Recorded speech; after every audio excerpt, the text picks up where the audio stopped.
breakup, they had a child together. Yes. Yeah. The 50-year-old. Right. Yes. Math teacher. Yes. Did they get married? And the high school I don't believe they did. Okay. Wow. Wow. Well, first of all, just look, I will say, your running bounce back off your son's breakup. Yeah, I know. You're the bounce back guy. When we were working at Cumulus, I used to give an award away at a local high school when I first started working. This is 98, 99. And so, I was in my mid-20s. But I would go to these high school gyms for pep rallies to give this award away, different football player every week. And after the first couple of years, the high school girls look so freaking young. And even now when we go to college campuses, and I know people like to make fun of the fact that I'm dating a 20-year-old who gives a shit, whatever. She's older than 20. She's in her 20s. No, I said 28. Oh, I thought you said a 20-year-old. It sounded like you said 20. It did sound like you said she 20 is year old. 28 years old. Right. But my point is, when we go down to like Innisfree, freshmen, sophomore, juniors, those girls look young. They do look quite young, yes. So I think you've got to be wired a certain way. If you're a high school teacher, obviously, if you're having sex with an underage student. That's tough right there. I kind of want to go to Tyler's reunion. When's your next reunion? I don't know. I don't think I'm going to go. Okay. Did you go to high school around here, though? I did. Was it a private school? Lance is going to pull it out of you. Definitely was not. I don't know why Dunaway worries about what was the school. Who cares? Dunaway worries about the dumbest shit. I'm going to save these other stories for tomorrow. Why? We got all day. Well, I mean, we're We can go past 12 anytime. Okay. Let's go. Florida man dressed in a Dalmatian onesie will be held in his own cage after fleeing troopers in a vehicle, then running away with one handcuff on, according to the Florida Highway Patrol. Now, just after midnight on Monday, troopers spotted a red pickup truck speeding down US 19 in Hudson, swerving all over the roadway. After the trooper activated their lights and sirens on their patrol car, the suspect, identified as 36-year-old Dylan Devereaux, fled. According to the report here, Devereaux even dropped off a passenger, made a U-turn, and then continued to flee. Now, the photo shows the moments after Devereaux continued fleeing when he crashed into a tree at the intersection of Girard Row and Jebbert Drive. Wow. Now, Devereaux then took on foot, was tased by a trooper. As he was being placed in handcuffs, suspect began fighting the trooper on the road and was tased again. According to the arrest report, Devereaux pushed the trooper and then he began to run towards his home with one handcuff on. He then disappeared into the nearby wood line. Another trooper and his K-9 arrived at the scene, sweeping the backyard of the home in the wooded area. Inside of the home, Devereaux's girlfriend, 31-year-old Megan Hamilton, told officials that she did not want them in her home because she had drugs inside and didn't want to go to jail. Hamilton also told them Devereaux was not inside, but later she said she was worried about what Devereaux would reach for if they did enter the home. Devereaux was arrested wearing a lanyard with a pouch containing an unknown white pill substance and meth. He told troopers that he disposed of the handcuffs somewhere while running between the houses. Yeah. You don't know. Running, you could grab a gun. The Dalmatian onesie, that's going to stand out. Though. Yeah, I would. Hard for him to hide. Part of the punishment should be he has to keep that on and lock up. There's a joke there. Do you want me to do the final one? Yes! Where'd you go to high school, Tyler? I'll tell you after the show. I don't want people looking up these situations and finding the real people's names. Yeah, that could be a problem. Well, I mean, it's okay. been a while. I don't worry about shit I shouldn't worry about. You do. People like to be I know. I mean, there detectives. are some laws that I worry about. Yeah. There's a law if it's like... At the next round, we strive to make our loyal listeners feel like they're a part of the action all season long. My name is Emily Grace McWhorter, and I do that by bringing you along for any given Saturday in Auburn or Tuscaloosa. From pregame warm-ups, touchdowns that make you feel a part of the play, and everything in between, our goal is to make you feel like you're inside Bryant Denny or Jordan Hare. Follow along on our social media at Next Round Live on Instagram, X, and Facebook. Also, check out thebarnauburn.com and covercrimson.com while you're at it. Here's to fall Saturdays. Start your day online with our website, nextroundlive.com, for the latest videos, podcasts, and college football stories. It's also a great way to stream the show or shop in the Next Round store. Stay connected by visiting nextroundlive.com. Take the next round anywhere you go with official Next Round gear. Buy yours today at nextround.store. Follow Brownie on Twitter and Instagram at Ryan Brown Live. Jim Dunaway, Lance Taylor, Ryan Brown, live from the Birmingham Racecourse Casino Studios. The Next Round, presented by Bud Light, is on now. All right, here we go. After a wild night in basketball, we'll get to the ins and outs of Alabama and Auburn's road win. I was a day early ahead of the national media on something in the NFL. We'll get to that. Look at you. A day early. I beat the national guys a day early on an NFL topic. We got some college football stuff to get to, including the ACC being saved by the ESPN folks. What the ACC is actually having to give up or provide for ESPN. It's really interesting. Well, and I've got an angle on that ACC, too. Okay, I want to hear that. But let's start with basketball, as we usually do this time of year, especially as good as Alabama and Auburn are these days. Two or maybe the two best teams in the country, two of the three or four best teams in the country. And there's a way I think you could look at Alabama's win last night at Mississippi State. Now, listen to me here. I think there's a way you can look at this last night. That was their most impressive win to date. All right, sell me on that one. You can make the argument that's their most impressive win to date in that environment, coming off of everything that has gone on recently with the program. Sears having to come back and step up in a big way. He was a giver early in that contest before he hit that first three with 5:36 going in the half. A really good Mississippi State team that is long and physical, and you had a historic night from Josh Hubbard, who was just on fire, hitting everything. I'm going to put that, to me, as Alabama's most impressive win of the season. Well, I'm not going to necessarily disagree with you because I thought Alabama, some of the timely shots they hit, back to it, Hubbard, their leading scorer, averaging a little over 16 per game, going for 38 in that environment. Every time Mississippi State would seem to take a little bit of a lead and maybe they were going to get a crack, Bama would make a huge shot. So I don't necessarily disagree. I mean, Bama 15 of 31 behind the arc. That's exactly what. I mean, if you can hit, in the teens on threes, Alabama's a really, really difficult out. So I don't have a problem with that argument at all. I thought it was a really, really impressive win.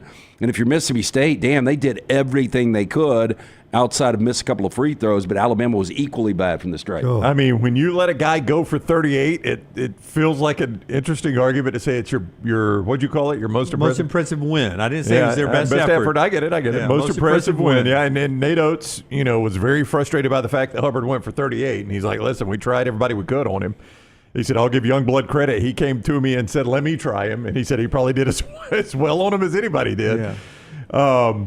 But, yeah, I mean, I see what you're saying. It's the best true road opponent Alabama has beaten. They've got 3 AP top 15 road wins this year. So Texas A&M was one. That was an impressive win, hard-fought game. Yeah. A&M a little bit different from when Alabama played them, just a little bit. Yeah. I mean, Purdue is Alabama's best true road opponent, but they lost that game. Yeah. The Kentucky win was...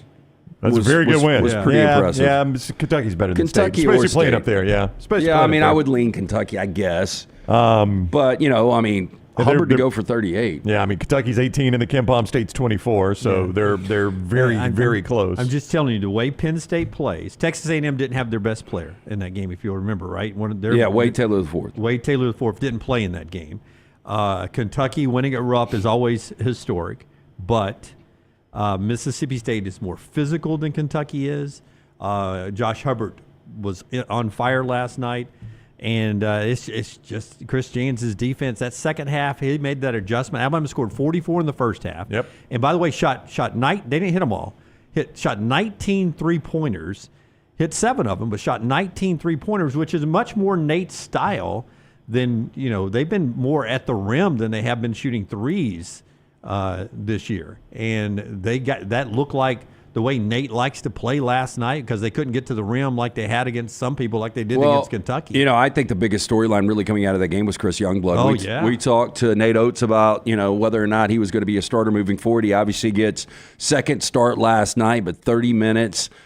Dude hit 7 threes, which was a career high, and goes for 23 points. And he is, both sides of the court. This guy can be a lockdown defender. Now he's showing that he can, log in quality minutes and be an offensive option as well. And has the ego that he wants it. He wants the shot. How good is Youngblood going to be? I mean, how much upside? Because, Nate was talking about him about a month ago, and he was just getting his sea legs back. That's right. But this guy is, People worried about Wrightsell going out. I don't think you lose much from Wrightsell to Youngblood. You want some of the audience reaction on this? Yeah, but imagine if Wrightsell was still the reason I say that is because Landmine Believer said exactly what you just said. I didn't know you were about to say that, but we're doing this without Wrightsell, we being Alabama. Obviously, he's a Bama fan. Massive loss that isn't mentioned enough, and I was reading it right as you mentioned it, which is funny. That would be like taking Miles Kelly away from Auburn. That's probably a pretty good comparison. Yeah. What Miles Kelly has become. Wrightsell was Alabama's best three-point shooter. I know. I mean, is that Todd Pettiford at Auburn? I think Pettiford would be more. You would compare him more to LeBaron Filon, I would say. Yeah, okay. I guess that's just because of the age or whatever. Apples and oranges. Yeah, I just wonder if Wrightsell was still, available. How much Amore just it's kind of a weird fit. Yeah, but you just wonder if they would go smaller. Well, at the end, they went bigger, because they brought in Stevenson and put Sears on the bench. Let's just talk about that for a second. Okay, you're at the free throw line. Right. And you see the defensive specialists and the coaching staff get together, and they make a defensive substitution in between Grant's missed free throws. Misses one defensive substitution, they substitute in, and he misses the second one, but it's that substitution that gets Diabate in the game that gets the rebound off of the missed free throw that basically saves the game. What a gut feeling by Oates to do it at that time, right? And you basically leave only Youngblood in there as a true – Nelson can handle the ball, but Youngblood's your true guard in there. You're down to one guard in the game. You have gone big and don't have a ton of ball handlers in there and don't necessarily have a ton of great free throw shooters in there. That was arguably the moment of the game, Diabate's offensive rebound. Yeah. And the missed bunny at the other end that everyone says Cliff in the replay, Cliff gets a little block. And I think Nate said afterwards that Cliff got the block too. A little piece of it to disrupt that little, with about 30 seconds left, that one that was going to put Mississippi State up. That was a big play. Let's hear from Nate. Give me cut number 3. This is from our buddies at ABC 3340. Actually made the trip over to Starkville, man. Great trip over there for that sports department. And Nate was talking to the gathered media there afterwards about just that contest. And I was up until 12:45, 1 o'clock in the morning, could not sleep. And part of it was the excitement from this game. Wow, that was quite the game. If you like big shot making, that was a good game to be at and watch. We have Hubbard's pretty good, man. We didn't do a very good job on him, but man, he made some tough shots. We definitely made some big plays elsewhere to make up for the fact we didn't do a very good job on Hubbard, and we didn't shoot well at the free throw line. We only go 55% of the line. So, you look at the way we shot it from 3. We try to recruit shooting because we're going to shoot a lot of threes, but to go 15 of 31 on a road game was huge. Chris stepped up and made some big ones, a lot of big ones late in the game too. He goes 7 of 10. Sears goes 3 of 5. Holloway's 3 of 7. Those are our 3 main shooters, and they stepped up. Made 13 threes between the 3 of those guys. So, a lot of good plays from everybody.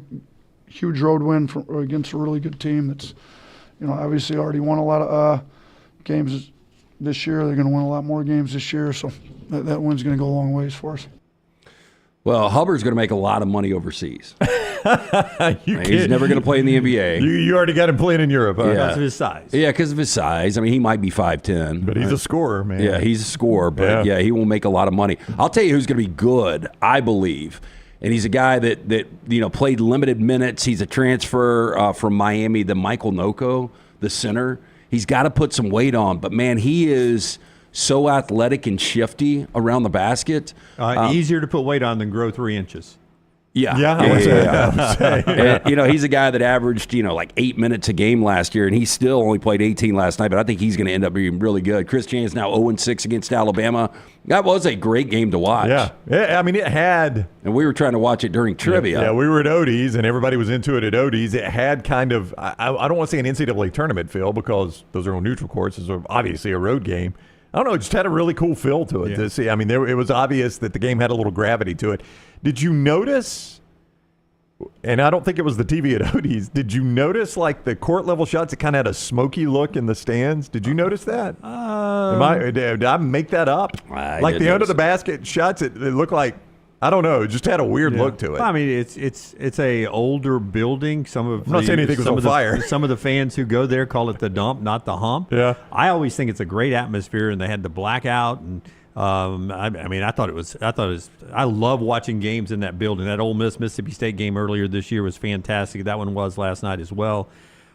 Is this going to be interesting with Youngblood getting more minutes with Phylon? I still think Phylon's got the most upside. Now, Youngblood is one of those guys that will definitely play in the league, but it seems like now that Youngblood is playing more, Phylon isn't the impact. And look, it's just 2 games. You know, it's funny you say that. Plus minus last night, and I don't know how important that stat is, but Nate throws it out a lot. It's like war in baseball. I mean, the basketball geeks love it. Everybody's using it, so it must be important to the coaches. Mo D was the second best plus minus last night. You know who the best plus minus was last night? I'm going to say Phylon based on the fact that I brought it up. LeBaron Phylon. But it didn't seem like he had that kind of game. But no, because he ended up with 5 and 2. Yeah, but he made impacts in certain ways. And listen, the thing about CY last night, about Youngblood, it was like you guys had said earlier. It felt like, okay, Alabama's about to start slip away a little bit from Alabama, and then boom, all of a sudden Sears finds him in the corner, and gives out an assist, and he drains a 3. Yeah, 9 assists out of Sears. By the way. Yeah, giving it up last night. Great stat line from Sears. A lot of turnovers. More turnovers than shots. I think he had half of Alabama's turnovers, 14 turnovers. Yeah, he seemed a little jittery. He made some big shots, drew some fouls. Brown brought up the fact last night we were watching. He's like, this guy is just. I forgot who the other guard was at Alabama years ago. In the last decade, 15 years, it was so good at drawing contact around the rim. Yeah, I mean, Sears is really good about driving in the lane and picking up a foul.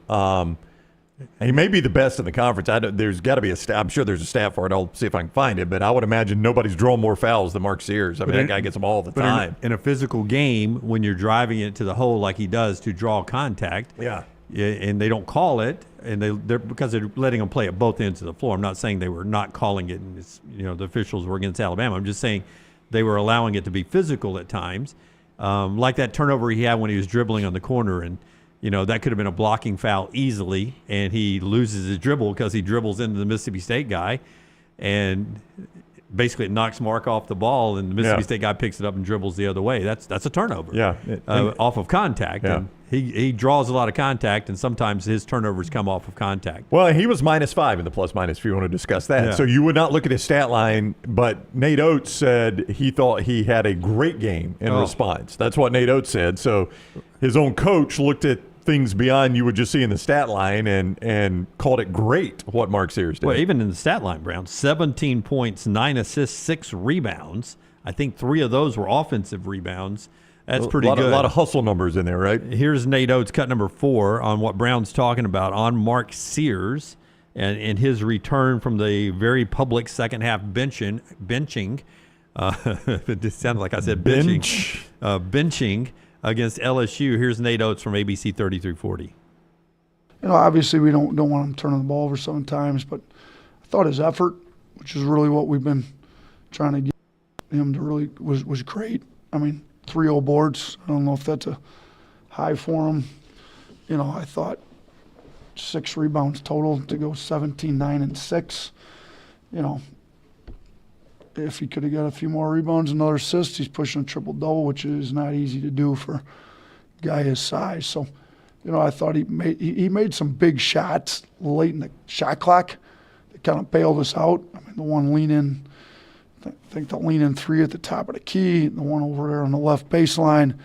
I mean, we needed every last point we could get tonight, and some of those shots he hit when probably nobody else on the team would be able to generate a bucket that late in the clock like he was able to do was big. So I was super happy with Mark's effort and performance tonight. I take one word out of that, and he said it twice. Effort. Yeah. That's a little surprising, too. Like, when I watch Sears, I don't see him as not an effort guy, but obviously there is something in that one comment, the interview we had yesterday, all of the questions that he's been asked, since the LSU game, there obviously was something that he wasn't happy with Mark Sears' effort. Sears and Youngblood scored 23 of Alabama's first 44 points.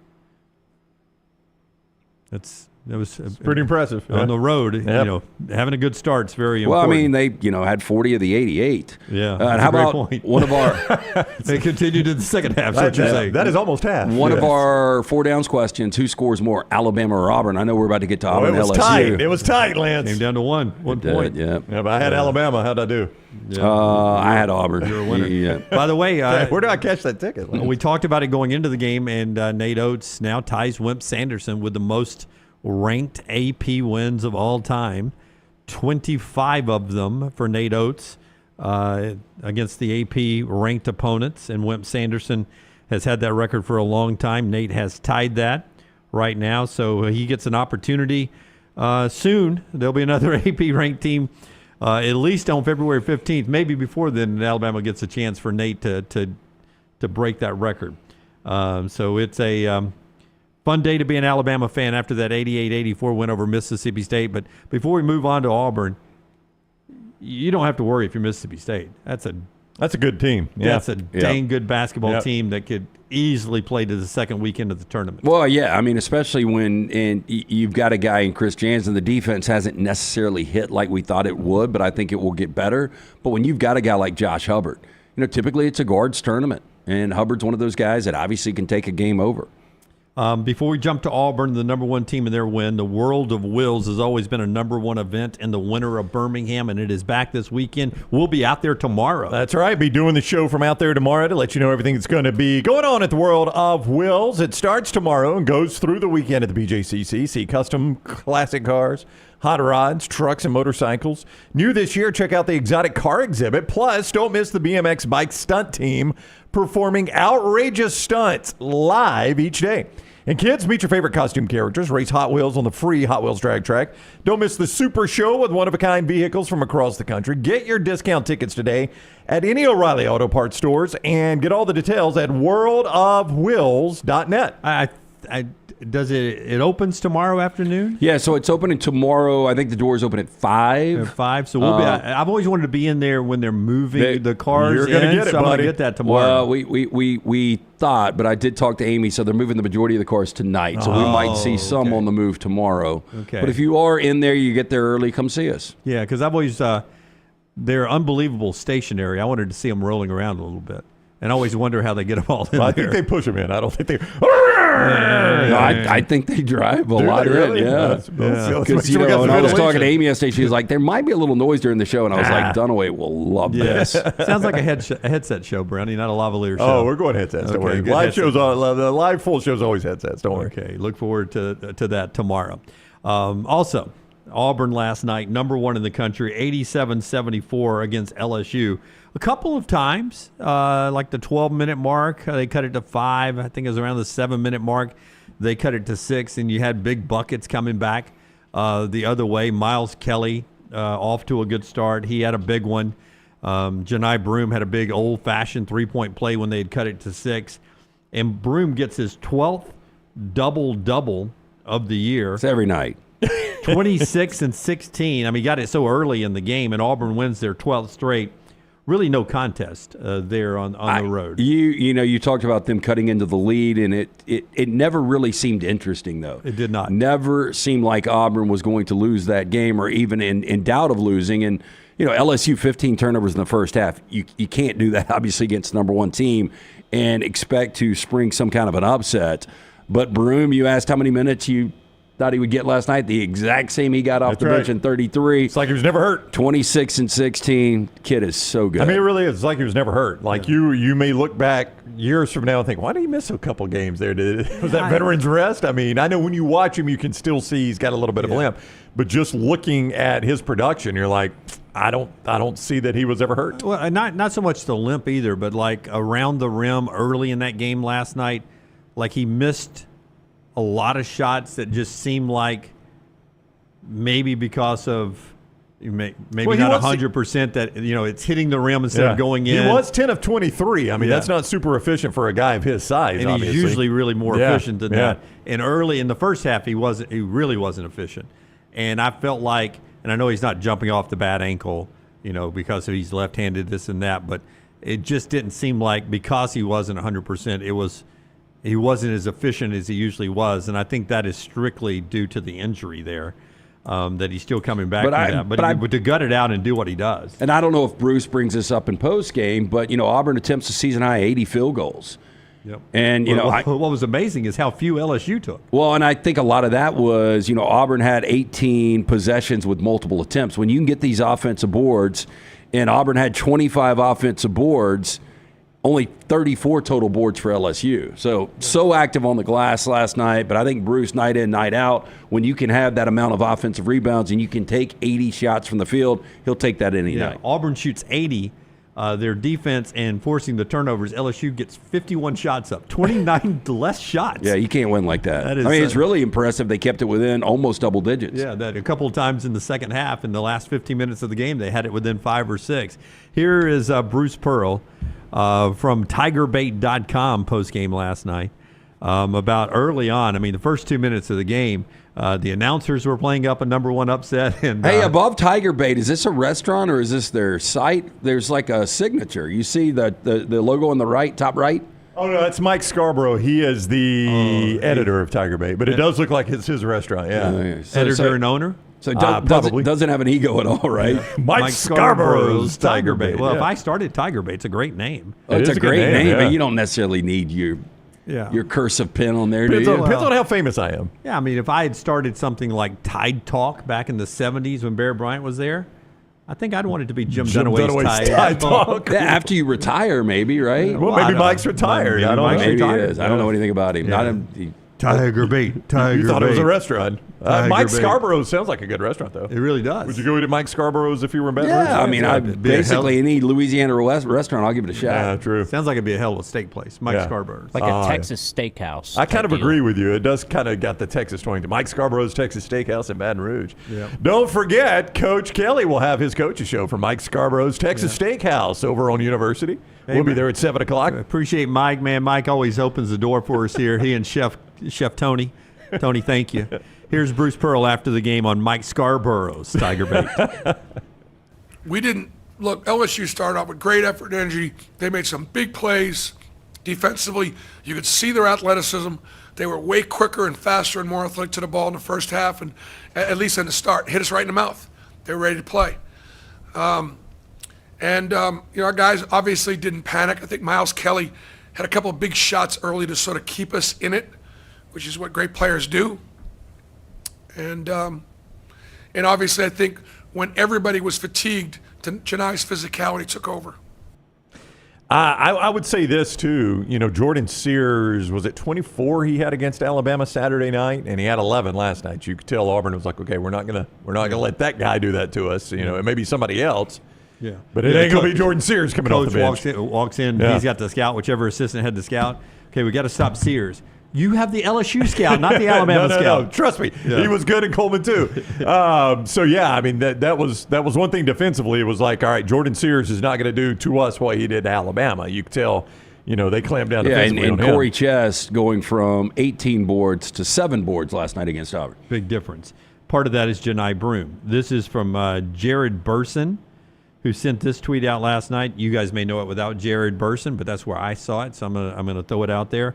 Auburn's Janai Broom is the first Division I player to post 5 games with at least 20 points, 15 rebounds, and blocked shots in a single season since Morehead State's Kenneth Fareed did it 6 times all the way back in 2011.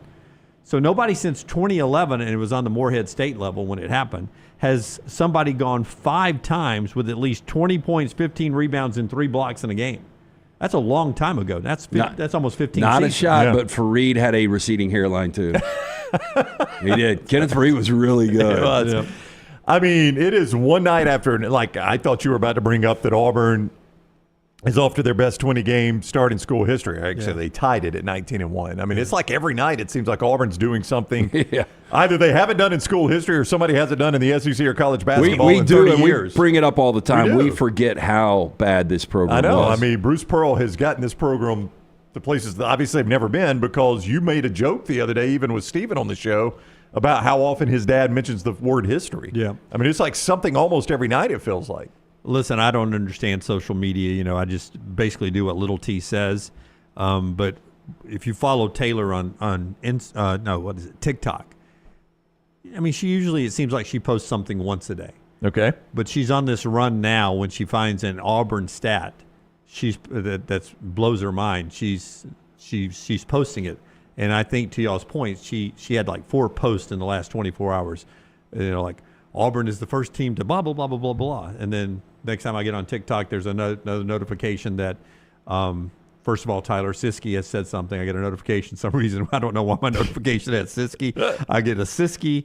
I get something from Brie Chicken Fry and something from Taylor. It seems like every hour now. So Taylor's well, like, those are the 3 people you're fascinated with. Those are the ones that jump in that are putting out content. But all of a sudden, it's like, oh, let's see what Taylor's saying now. So I hit it, and it's like, another amazing stat about Auburn basketball. And she has that excitement on every one of them, too. Another amazing stat about Auburn basketball. Here's another one. Another quad 1 win for Auburn. That makes it now 12. They're 12-1 in 13 quad 1 games. 17's the record, I think, from UConn last year. They're going to get a shot at matching that or beating it. But LSU's got to stay in the top 75 for that remaining quad 1 win for Auburn. That's the tricky part about quad wins, all right? Likely that one's going to go away. LSU was 67 last night. They lose to Auburn. Where do you think they are today? It goes up. Probably. 66. Yeah, that's why I helped you. I was going to say 63. Yeah, they're 66 today. So they went up 1 spot with a loss to Auburn. So that's good for anybody that plays LSU in Baton Rouge. So where does LSU jump if they would have won that game last night? I don't know. The quad is hard to figure sometimes, Lance. Like you think, oh, boy, LSU upset Auburn, and they go up like 3 spots. Yeah.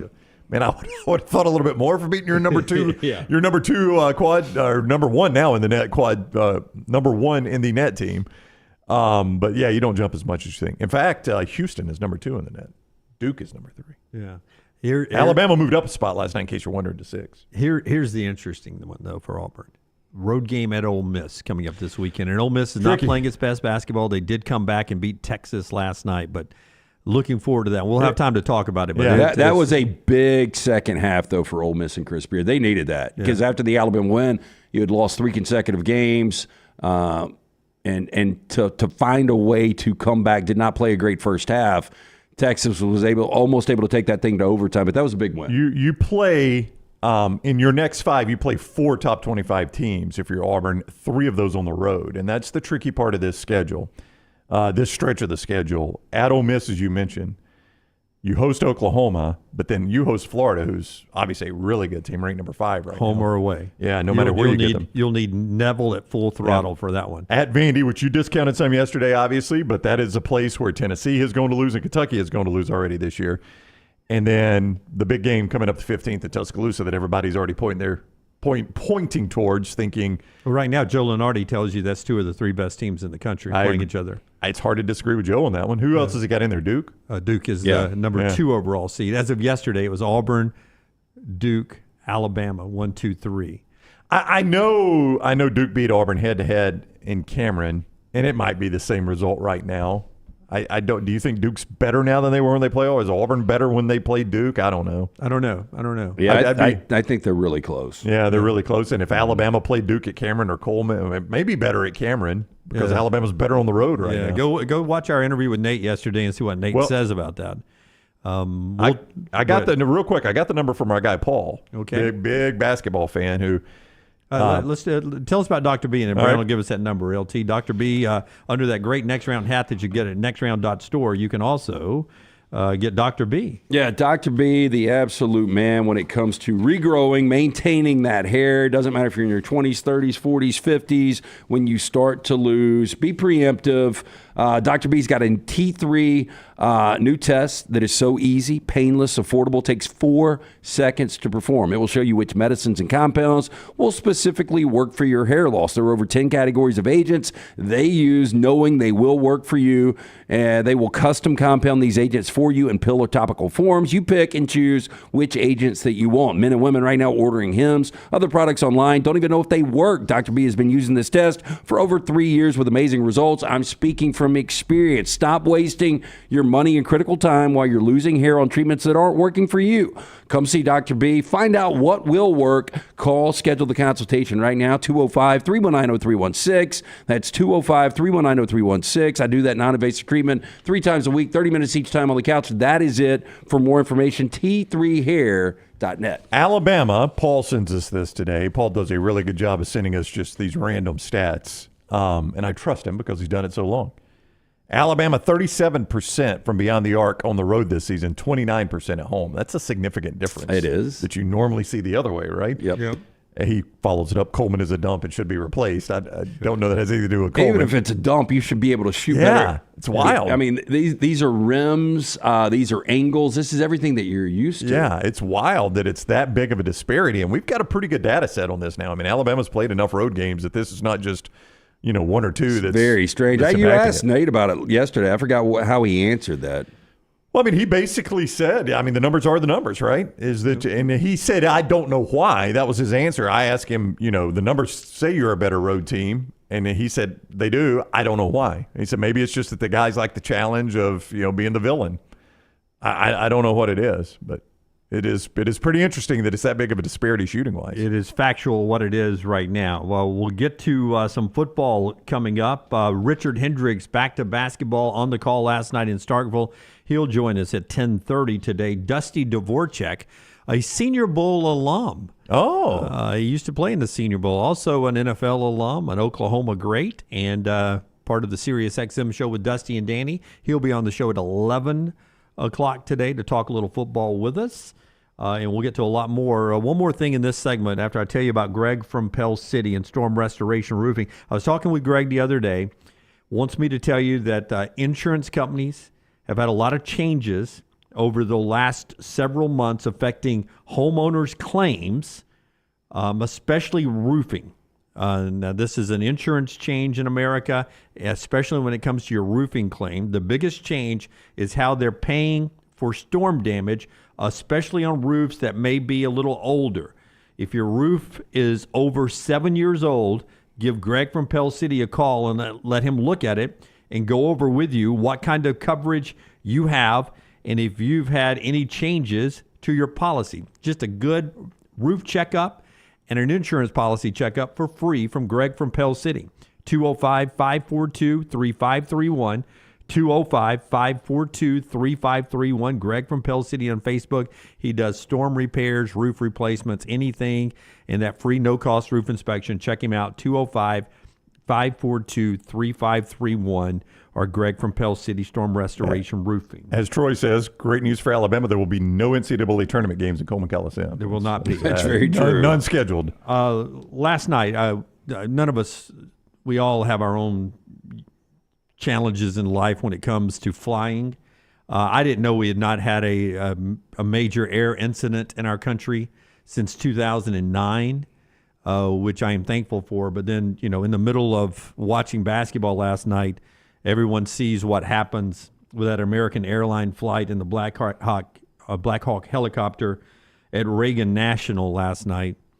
And there's just so many questions and why. Yeah, this is a strange. I mean, obviously it's a tragic story. Yes. But the more you really take a look at this, I mean, a lot of this doesn't make sense. Yeah, training mission and why do you fly there? And I know there's a lot of helicopters and military things that fly around our nation's capital for protection and all of that. It just heartbroken for our country, for the families impacted and the military families that lost loved ones in that as well. Just so much. Didn't want to do the show all day long without acknowledging that it happened last night, because I know many of you watched it and mourned, as we always do during these things. It's just tragic, and I just admire the people that quickly are in the icy waters trying to find survivors and medical personnel who are standing by at hospitals if they did find something, and just everyone impacted, and just our thoughts and prayers, and just hope that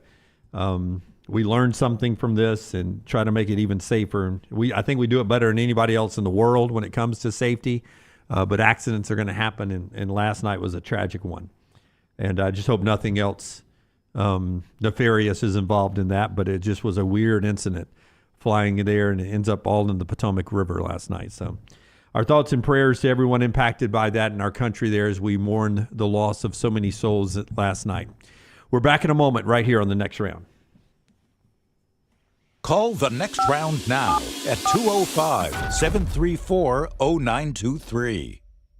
Remember the name Way to Wellness if you're battling weight loss in your life. I'm Jim Dunaway from The Next Round. There was a time I was over 216 pounds until Way to Wellness helped me lose 45 pounds, and now for over 2 years, they've helped me keep that weight off. Here's their website, aplanforme.com, aplanforme.com. That's a great name for a website because there's no cookie-cutter plan. Everything is designed specifically for you. No contract, no sign-up fees, and your first consultation is free at Way to Wellness. It's the O'Reilly Auto Parts World of Wheels, January 31st through February 2nd at the BJCC with customs, classics, hot rods, and more. Check out the exotic lineup in the Supercar South Hall, sponsored by Mob Inc. And don't miss the BMX stunt team performing outrageous stunts live. Friday only meet All Elite wrestler Christian Cage. Saturday it's Bill Carlton from Texas Metal. And Sunday meet Oscar from The Office. Bring the kids for free Hot Wheels racing, costume characters, rides, and more. Get discount tickets at all O'Reilly Auto Parts stores. Details at worldofwheels.net. Storm season is here. Make sure you have a plan of action in place right now. Greg from Pell City and Storm Restoration Roofing should be your first call when storms hit. Insurance companies love working with Storm Restoration Roofing because of Greg Nelson's name and reputation in the industry. When storms hit, call Greg Nelson. He's local, 205-542-3531. He's the home of the free no-cost roof inspection. Greg from Pell City on Facebook, 205-542-3531. It's Storm Restoration Roofing. Twin Peaks is the best in the game. Here, you're in the red zone for every college rivalry and divisional matchup all season long. I mean, where else are the scenic views as good as your view of the game? Only at Twin Peaks, the #1 sports bar. Since you listened to my last message so well and got rid of those cargo shorts and stained t-shirts, it's time to replace them with Rhoback. Go to Rhoback.com and click on the Refresh collection to find all that you need for an EG-approved wardrobe. It includes pieces that will have you ready to hit the golf course after a busy day of meetings or comfy favorites for travel and working from home. Get 20% off using code TNR20. See, I'm saving you some money. Follow Next Round Live on Twitter, Instagram, Facebook, and YouTube. The social media team at Next Round Live is dedicated to giving you daily news conferences and practice video from UAB, Alabama, Auburn, and around college football. Follow and compare to the sites you used to visit. You'll also get the latest highlights and news from the Next Round Daily Show. Turn on the notifications so you don't miss a thing. Next Round Live on Twitter, Instagram, Facebook, and YouTube. See more at nextroundlive.com.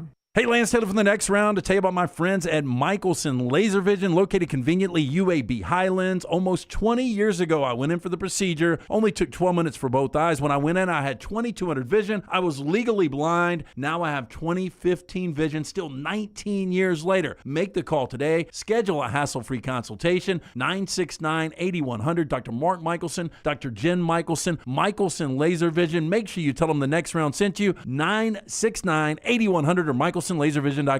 It's time to pull the trigger on the Next Round merch that you've been eyeing. We know there's a lot to choose from at nextround.store, so here's a few of our favorite picks. If you want to match LT and Brown, go with a TNR logo hoodie and throw in one of Dunaway's favorite hats. Any of them will do. The Backroom's go-to is the classic logo t-shirt, while my personal favorite is the light blue TNR crew neck. All of these items can be found at nextround.store and are EG approved. Rest assured, your order will be packed with lots of love from us here at The Next Round. Head over to nextround.store to start filling up your cart. Hang out with The Next Round on the go. Whether you're driving to work, running errands, sitting on the beach, or you just need a break from the real world, we can keep you company. Check out The Next Round, Mystery Fifth Hour, and our other shows on your favorite podcast app. We'll meet you there.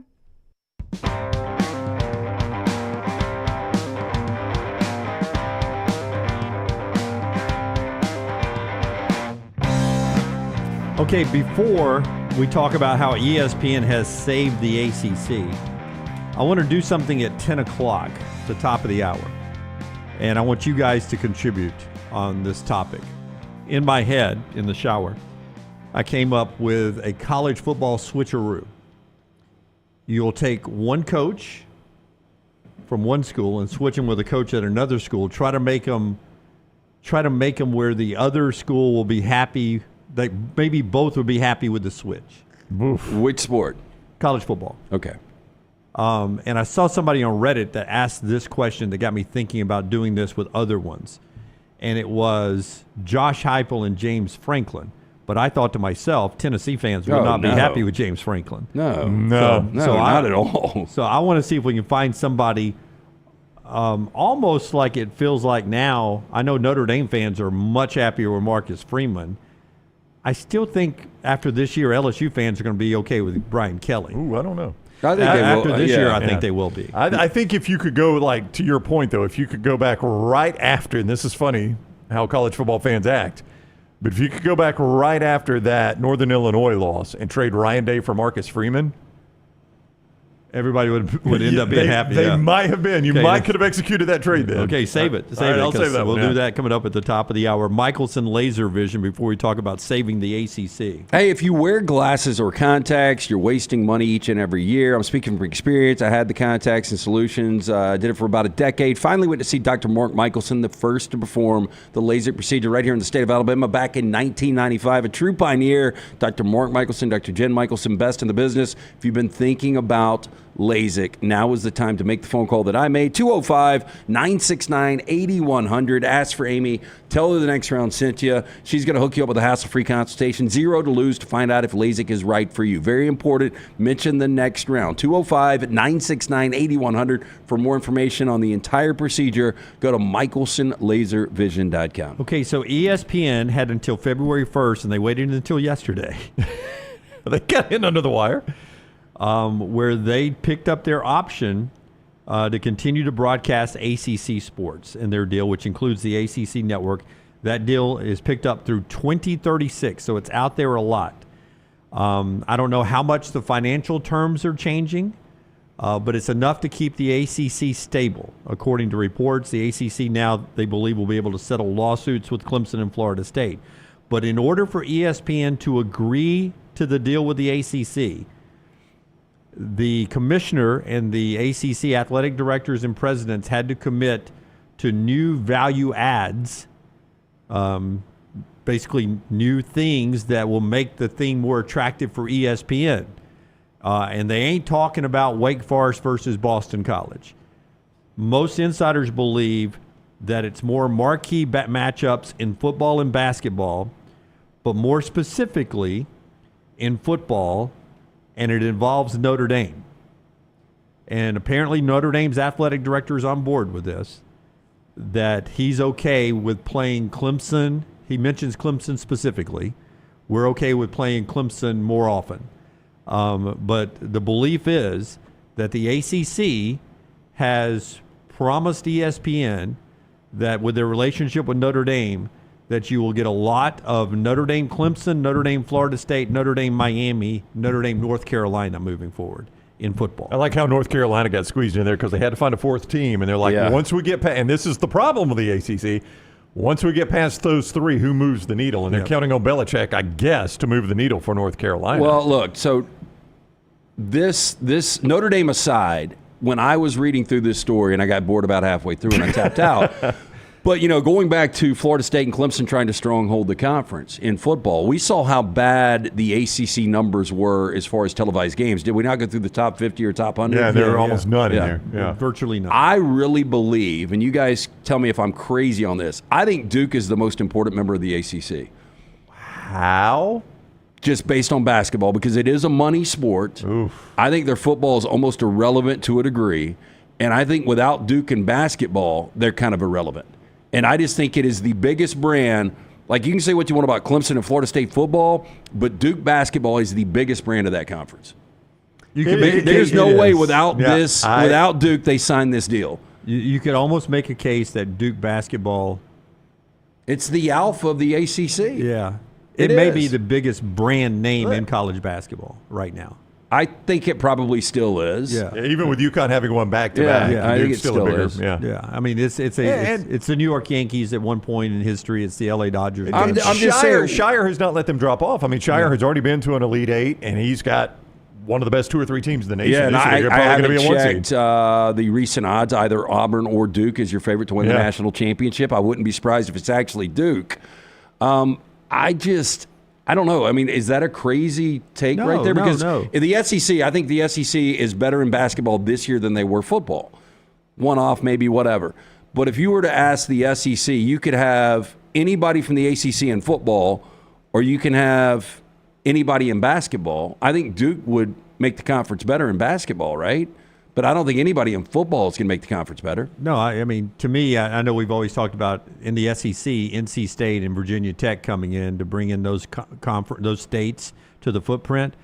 To me, it's always been North Carolina and Duke, as much for basketball as it is anything else. But now SEC basketball is better than the ACC basketball. You don't really need it anymore. I mean, North Carolina would be they're not going to make the tournament in the ACC right now. They'd be Texas or Oklahoma. Maybe, I think North Carolina would be far closer to South Carolina than they would be Alabama and Auburn. Yeah, I mean, right this now. feels like the ACC in football when Clemson was dominating, and it was Clemson and everyone else. I mean, that's kind of Duke right now in the ACC. But in order to do this, Brown, they're going to end up, the ACC and TV money, this is bad for the other partners. If they do this, I guarantee you they're going to have to pay Notre Dame more, Clemson, Florida State, Miami, North Carolina more money than everyone else. Probably, and here's why. Because the ACC is doing, or the ESPN is doing this, and they're saying we need more marquee football matchups, right? That's what they said. That's what ESPN told the ACC. Okay, take Notre Dame away. Do not involve Notre Dame in your answer here. We watch a lot of college football, right? I mean, how many games a day do we all watch? Wow. I mean, we probably sample 25 to 30. At least 20 to 30 we at least watch a part of. Yeah. Give me, right now, marquee ACC football matchups for you. Well, last year, Clemson, Florida State was not. Nope. It has been in the past. I'll give you that one because normally Clemson, Florida Florida it's State. about every 3 years now. Okay. Yep. All right. So Clemson, Florida State at least touches the We list. can't consider Notre Dame. I know. No, I'm saying take them off the table. Okay. Take them off the table. That's what I'm saying. Don't involve Notre Dame in this. Miami, Clemson, maybe moving forward. There's two. Yeah, Miami, Clemson, maybe moving Miami, forward. Florida State, maybe. Okay, there's three. It's got enough history in it that you at least still think about it, right? Yeah, but see, Now where you going? You say Duke is important. I think Louisville's important because Louisville basketball is coming back. I think they're 9-1 in the ACC. It's a good football program. It could be really good with Jeff Brum there. To me, they are almost, if you're looking for marquee matchups with Notre Dame, if you're going to go on a rotating basis, I think Louisville needs to be in the mix. But maybe even more than North Carolina. In drafting order, they would be a top 5, I think. Yeah. But I think you guys see my point on how important this Notre Dame deal is and why you do whatever you can with Notre Dame. Because when we started doing non-Notre Dame marquee ACC matchups, we got three, and all of them had a maybe with them. That's it right. wasn't like That's right. it is every year. So without Notre Dame, you just don't have any. And boy, when you're divvying up rations at that point, I'm going to want a bigger cut because I'm a bigger important part of what goes on here. No, don't think Notre Dame doesn't know that this is. I mean, as you said, their AD had to agree to this, so I'm sure his agreement came with. That's right. Give me a little bit more if I'm going to agree to this. Yeah, and Notre Dame and Boston College has history. Notre Dame and Pitt, Notre Dame in Wake Forest. I don't care about those games. I want to see Notre Dame, Clemson, Notre Dame, Florida State, Notre Dame, Miami. That's right. Notre Dame, Louisville. Yes. But why would Notre Dame do this other than more money? I don't know. It makes their schedule so much more difficult. It does because no longer are they going to get that game at Wake Forest to throw Wake Forest a bone where I can go win and I can just say, hey, look, ACC schedules. It's not me. What am I supposed to do? I think got to go play at Syracuse. I think it is more money. It's got to be more money. That's the only thing. I think they're looking at it right now, man. We were close, and look at all this money we were able to make for ourselves that we don't have to share with anyone.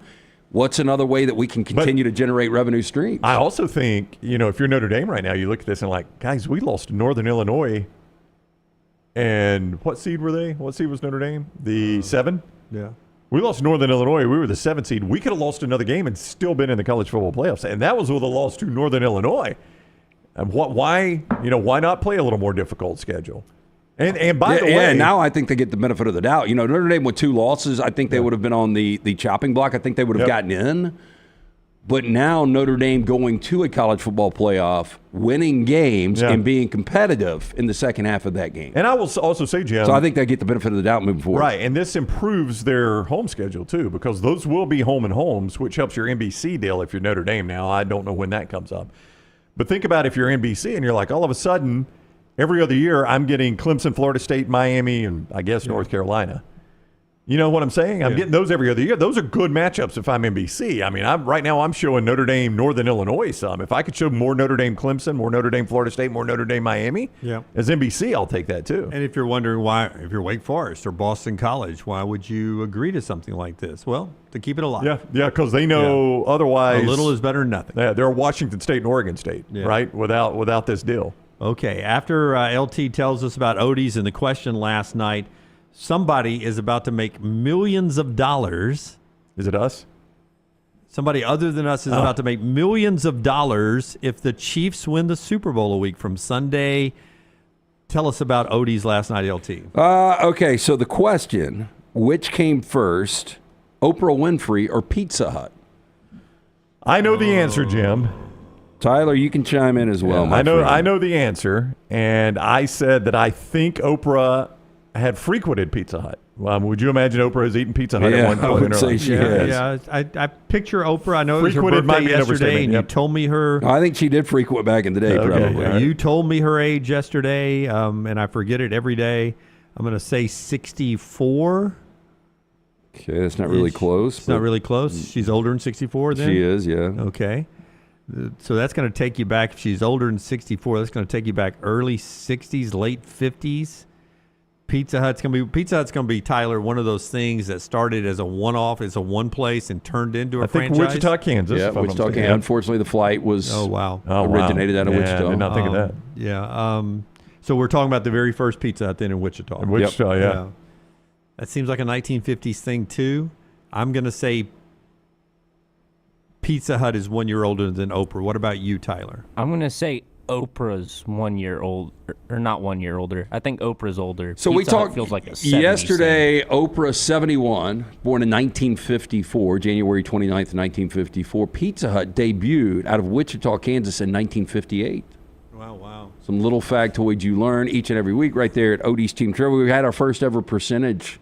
We did, percent chance. Boy, I drilled this too. You did. I set this up so well. So explain this category real So quick. if you hit it on the wheel, Dunaway, it's called percent chance. Okay. We ask you a question, and you got to give a percentage answer. So Each ask answer has a percentage. Dunaway the question that was asked last night. This is the first time in trivia In history trivia that y'all history had has this hit on it. category. We just started this category at the start of the year. Brown, I'll give Brown credit. He created it. We've had it on the wheel for like 3 weeks. Nobody's this is the hit first time. And I called it. The list says, I think it's going to be percent chance. Like, nobody's hit it yet. First Boom. spin of the night. And then he set this question up. And I laid out the perfect strategy and the exact answer for this girl. Did you have it ready before, or did you do it on the fly? No, I got them ready. Okay. I didn't know. Percentage of Americans that are left-handed. Now, the way the game works is you get 10% on either side. You just got to get it in a 10% window. And on I either was side. pretty sure I knew this answer. And you know the crazy thing is Will Haver's left-handed. Yeah. Lee Haver's left-handed. Yeah, Rockstar Sam was and left-handed. Elizabeth, his kids are Yeah, he's his got a whole entire left-handed family. You never see that. Left-handers are typically weirdos, not the Havers. Okay. Can I get 10 Thanks, on Lance. either side? Are you left-handed too? I That's the am. least shocking thing I'll hear all day. So we So went. left-handed has a little personality. You say. Oh yeah, You need they got a little 10%. flair to them. Yeah, a little flair, Tyler. You got little flair. different. Yeah. Yeah. Eccentric. I is did that not know fair? you were left-handed though, Tyler. That's always what people say when they find out. Yeah. And I just think, well, who would know? Yeah, it was a 50-50 shot. I get 10 on either side? Yeah. Oh, wow. So it's 20% slide there. So using the math there, I'm going to go 33%. You would have missed it, by the way. Wow. So 1 out of 10, and I was pretty sure I knew this. 10%. I told her, I said, go 20. There is no way you can miss this. Because think about it. If it goes up to 40, there's no way 4 out of 6 people are left-handed. Yeah. And I was like, I'm pretty sure it's 10%. And it was 10%. The only way So you can miss it went was 20. with a 9. Yeah. Wow. Some of the little things that we do at Odie's Team Trivia every Wednesday night. The original location in Crestline, newest location in Edgewood. Great food from Rodney Davis. Ice cold beer buckets full of the Bud Light. Get into Will Haver and that great staff. Birmingham Institution, Odie's Tavern. All right. If you're there's a phrase we can't say in boxing world because somebody trademarked it. And I can't believe in America, First Amendment, I can't say a phrase. Well, I mean, it's trademarked. But I can't believe I can't say a phrase. It is kind of stupid. It's- We're not supposed to say Super Bowl, are we? No, you could say Super Bowl. You just can't use it in commercials with an advertiser. Yeah. That one of our advertisers can't use it. But if the Chiefs win on Sunday, a week from Sunday, Pat Riley Yes. is set to make millions of dollars off of merchandise because he has 6 live patents and trademarks for the phrase three-peat. He came up with this back when the Lakers were chasing 3 in a row. They didn't get it. The Pistons beat them. They didn't get the three-peat. What I did not know, one of the players on the team, I forget which one, Byron Scott maybe. Had called it twee-peat. Why twee? T-W-E-E-Pete. This is what the story says in The Athletic.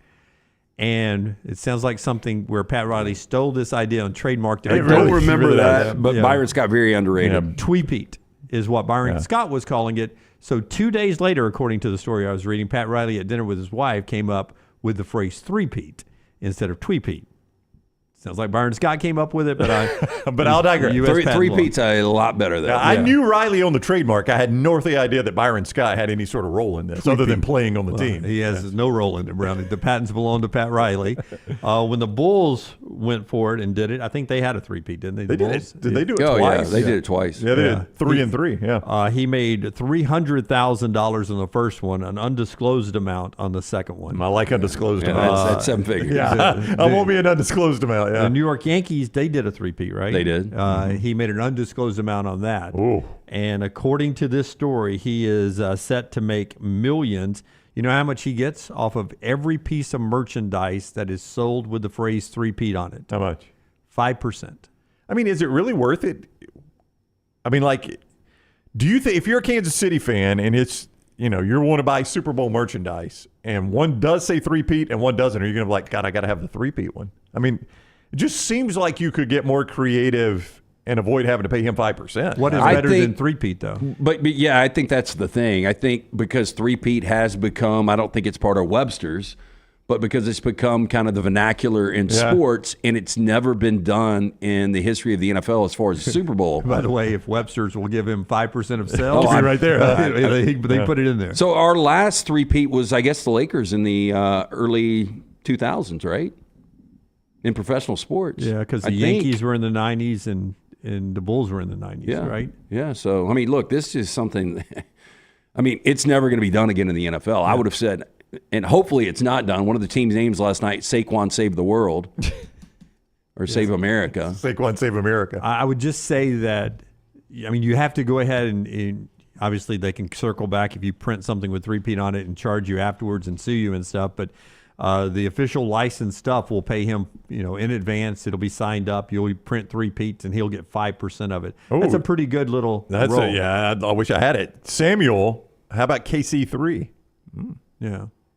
I'm just saying, if you had a shirt that had the Lombardis on it and had Super Bowl or LIA, whatever it is, you know what I'm saying, the Super Bowl and the Roman numeral, I'm smart enough to look at that and say, oh, they won 3 in a row. I don't know how you guys felt about Pat Riley. Obviously, being a Lakers guy growing up, I was a big fan. I heard one story that changed my opinion of him forever. But I do love the ambition of Pat Riley because this guy was on top of the world, winning championships, had all the money in the world, it seemed like, but he still wanted to find another side hustle. Yep. I give him a lot of credit for that. Yeah, I mean, he knew that I'm not going to be coaching forever. No, the one story I remember is he disallowed Mike Breen? No, I have not heard that story. Oh. I just remember GQ did an article back in the late 80s, early 90s that he wouldn't allow families to travel with the team. Or wives with the team. Yeah, that was part of it. Is Mike Breen was the voice of the Knicks on MSG, I think it was. And would it have been Clyde Frazier that was his analyst? Yeah, Walt Frazier. Walt Frazier. Yeah, that's right. Walt Frazier was his analyst. And they had a Christmas Eve game like out west or something. And he wasn't going to be able to get the flight to be back with his family Christmas Eve. And he goes to the team, and they're like, no, Pat will not let anybody but the team on the flight. And Walt Frazier, Nick Great, goes to Pat Riley and is like, Pat, I don't have family. I'll stay out here. But Mike's got a wife and kids, and it's Christmas Eve, and he can't get home otherwise. Let him on the flight this one time to get home with his kids, and Riley wouldn't allow it. I'm like, I mean, that is just... Oh, damn, I've never heard that. That is just stone hard. Now, I know right he there. didn't allow wives to travel because he was, there were a lot of those dudes were cheating nonstop. Well, that's what I was going to say. I bet he was taking the bullet for the players who said, hey, Pat, how about we do because we have a team rule? Let's say that You'd be the bad guy. AC Green, and I don't even know if he ever got married. It was very well documented that he was a virgin or... Yeah. But, I don't... the hell it would cause for if one wife is traveling with the team and all these other dudes are doing all their stuff. That's right. So he was just like, clean, this is business trip, nobody's going. Yeah. It's like a rock and roll band, man. Honey, we're going on the road, and it's a band rule. We've always had it. Wives can't go on the road because we got to be focused on the tour, baby. Focused on the tour. I've always thought that was one of the boldest moves ever by Journey, who literally wrote and recorded a song about how faithful they were to their wives on the road. Yeah.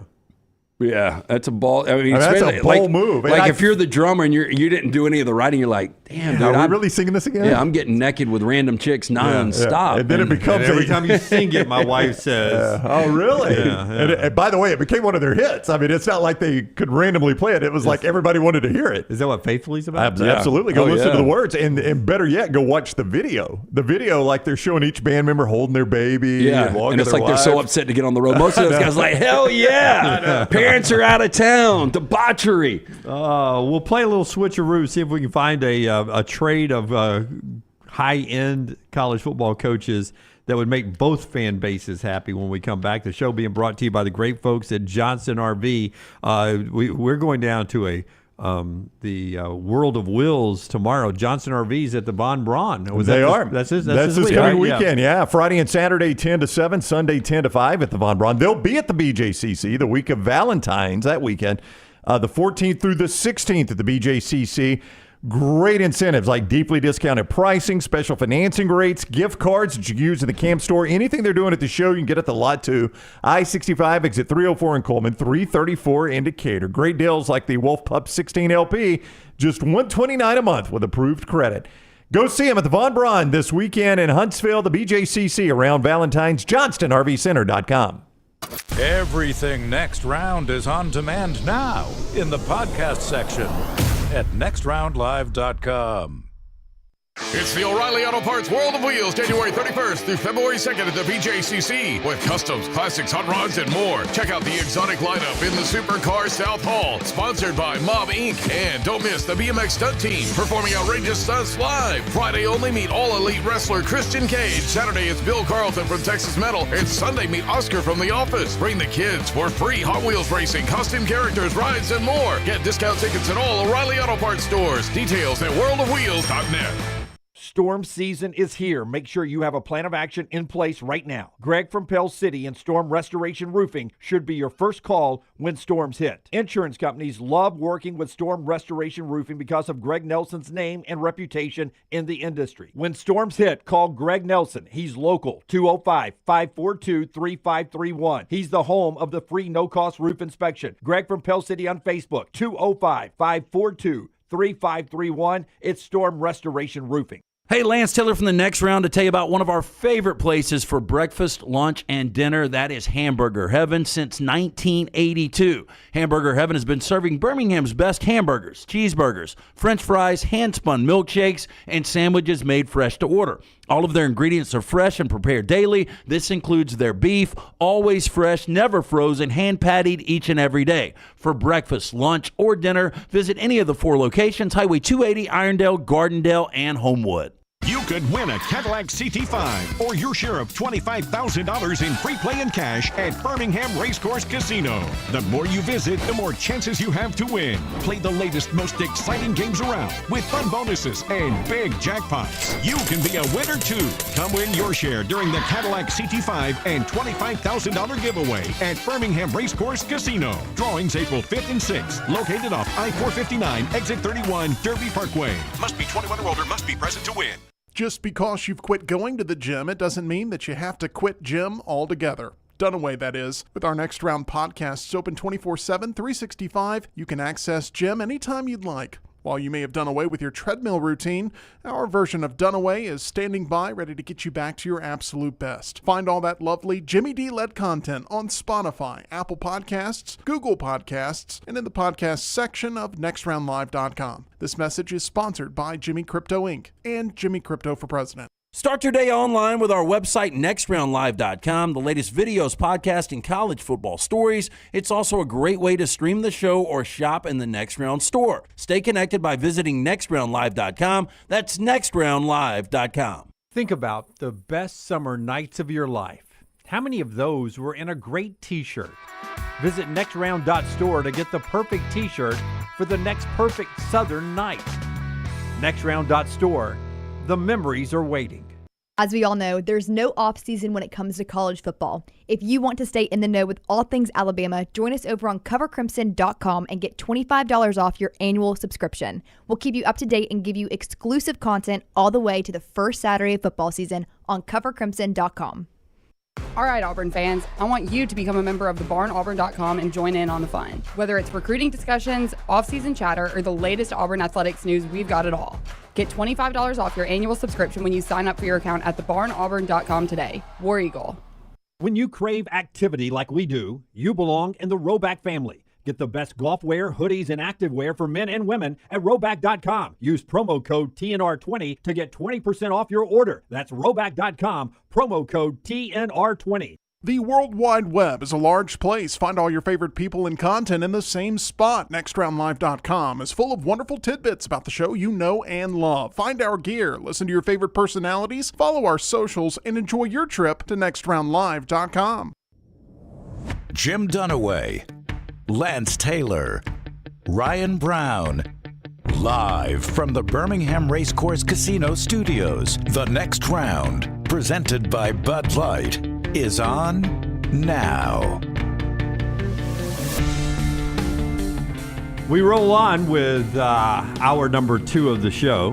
By the way, Trevor Relaford was the guard that got all the contact. People thought you were talking about Obasahan, so it was Trevor Relaford? Yeah, Obasahan was really good, too. I forgot about that name. But yeah, Relaford was the guy that had really good body control. He could go up, even if it was a bad shot selection where it was going to get blocked.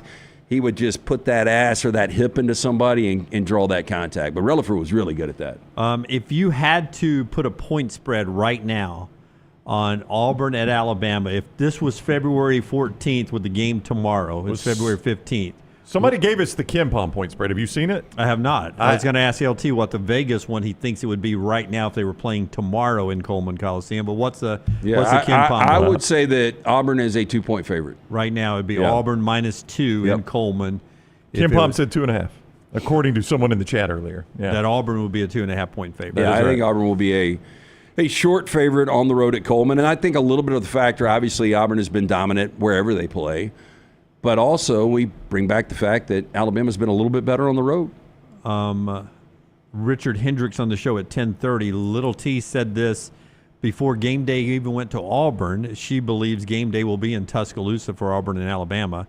And you can't think of a bigger matchup in the country in the regular season. Yeah, I don't know how it wouldn't be. You know, Alabama's actually got an easier, as we've talked about, an easier path to that game. I don't think they've got another ranked game until they play Auburn. Now, look, no path in the SEC is completely easy. No path is easy, but I did think Mississippi State was the trickiest of the games. Yeah, I mean, when you look at Alabama's upcoming schedule between now and February 15th. They've got Georgia. Midweek bye at Arkansas, at Texas, so that's at least 2 road games, but those are 2 teams near the bottom of the league. Far less difficult than what you faced last night in Starkville. Yeah, remember there was one other game that we talked about. Mississippi State at Ole Miss is on that schedule on the 15th.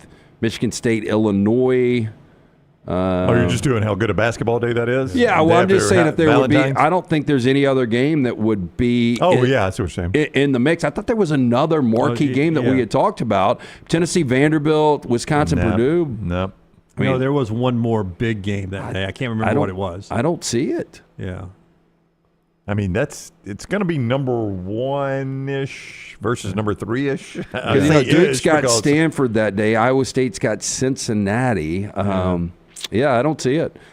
Yeah. So, I mean, Ole Miss and Mississippi State's probably the other biggest game. I really wish it could be 1-2. I just don't know how Duke's going to lose a game, though, in the ACC this year, maybe the whole season.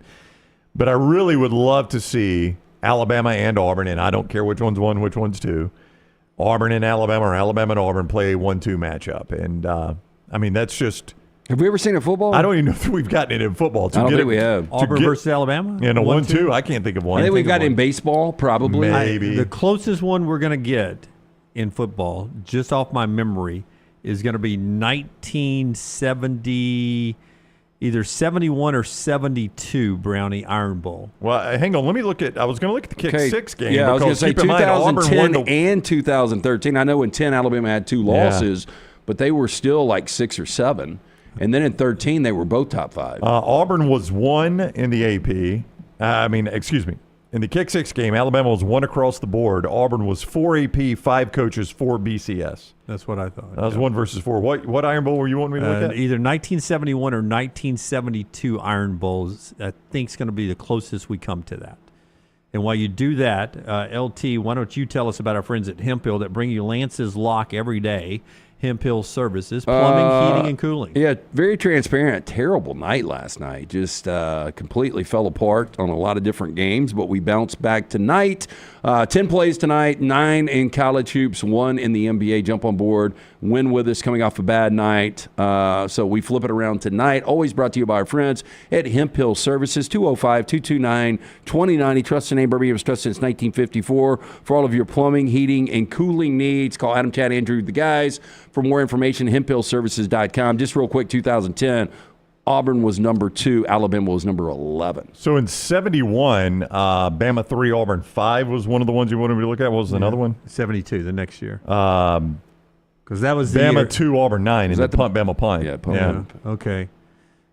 71, I guess, was the closest one. Yeah, I can't really find one that has... 2013's got to be that. Yeah, I mean, I think kick 6 is probably the highest combined rating, or the best combined rating. Yeah, for just the impact of that game. Oh, yeah, absolutely. Changing the national championship. Yeah, because, I mean, look, say what you want. Alabama would have been a solid favorite against Florida State. Auburn should have beaten Florida State. Yeah, Auburn should have beaten them, but, if Alabama plays them, maybe it's different. Maybe Jimbo Fisher never has a national championship. Maybe he doesn't. 4 downs in a little bit. Richard Hendrix at the bottom of the hour. But a little college football switcheroo here. And this will be brought to you by our friends at Way to Wellness, your journey to healthy living. Leslie and her board-certified team gives you an opportunity right now to jumpstart your weight loss. I'll be honest, I'd put on a little weight in the football season last summer. It really probably took about 18 months to get up to where I got up to, 200 pounds. And I was just having a hard time getting back into the mode. I was maintaining something, and it just started stacking a pound here, a pound there. Next thing you know, I'm up to 200. And I said, man, I got to get back on my Way to Wellness plan and really get into it. And it's helped me out tremendously. The meal replacements, the protein bars help so much. They've got injection therapies, a variety, anything you can think of that would help you with your weight loss. They do it there, all medically certified, medically watched and observed and designed there with their board-certified team. Check them out, aplanforme.com, aplanforme.com. No contracts, no sign-up fee, and your first consultation is free. Way to Wellness, your journey to healthy living. Okay, on College Football Reddit, I saw one poster that said Heupel and Franklin make that switch, and maybe both fan bases would be happy. And I think Tennessee fans would be not happy. Oh, I think they would be devastated. I think Penn State fans would be like, hell yeah. We get some offense. Get some offense here. Throw it to a receiver. Brian Kelly and Marcus Freeman. Brown, you were making a case on Marcus Freeman, Ryan Day at one point. Yeah, I was just thinking after that Northern Illinois loss, I think there was probably a bit of frustration with Freeman by Notre Dame fans that, like, my gosh, how do we keep losing these types of games? There has been this undercurrent of frustration with Ohio State fans about Ryan Day. I think you probably could have executed that trade. Former Ohio State football player Marcus Freeman going to Ohio State, Ryan Day going to Notre Dame. And I think both fan bases would have been like, all right, we got us a reset with Freeman.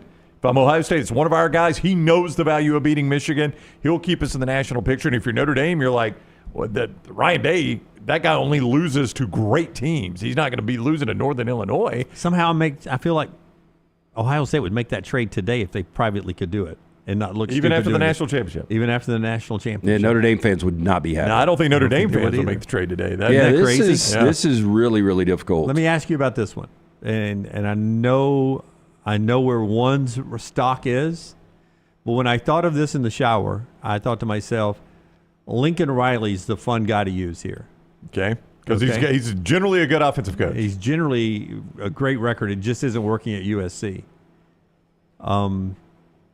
Lincoln Riley in this version of Sark. USC, Texas. I thought about that one. USC fans do not want to see Sarkisian back. And Lincoln Riley's an Oklahoma guy to Texas fans. Yeah. That I thought about that one for a second. Well, see, and I think Texas fans don't understand what they've got right now. Like, it's much better than what they've had. Yeah. And you're a critic of Sark, too. Yeah, but is Sark good enough to win consistent big-time games to win championships? Lincoln Riley never proved he could do that. Won a lot of Big 12 championships. But you don't think if this fails with... I'd rather have Lincoln Riley, by the way. Had you? I would, yeah. But if it fails with Riley and Sark continues to do what he's doing at Texas, he's not going to go back to USC. He would not do that. But you don't think USC fans would look at him differently based on where he is now? Look, and Texas is a much better job than USC. Yeah. It is. How about this one? I say so many of mine were Lincoln Riley. Lincoln Riley, James Franklin. Because in USC standards now, Franklin looks a little different. And going into this year, I do think Franklin would, year in, year out, have the number one recruiting class at SC. I like how Franklin gets used at so many of these. The guy's up for every job. I mean, that's the only thing that would excite me is I know Franklin. I mean, the talent would be exceptional. You think Penn State fans would be excited about Lincoln Riley? I kind of do too. Yeah, I just don't. I don't know what Lincoln Riley could do recruiting. I think Penn State has become a tough place to recruit to, and I think James Franklin does a masterful job at that. I think the truth is, Lance, Penn State's probably got the best coach they can get. Yeah. As flawed as he can be, I think they've got the best coach they can get.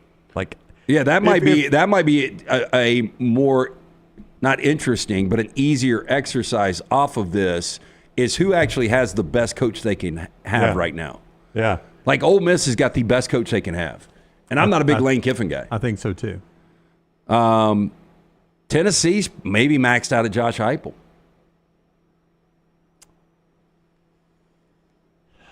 Ohio State does not have the best coach they can have. No. Notre Dame, maybe. I mean, I don't know. I mean, Freeman's done a good job. He's so young. Georgia's got the best they can have. And it's one of their own. Clemson has the best they can have. He's done a hell of a job. I mean, Miami does not.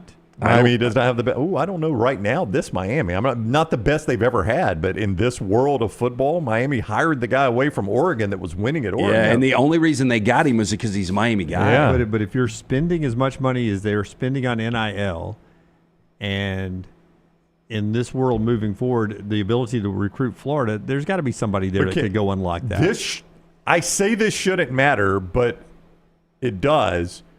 What programs this day and age win big when they don't play on their own campus?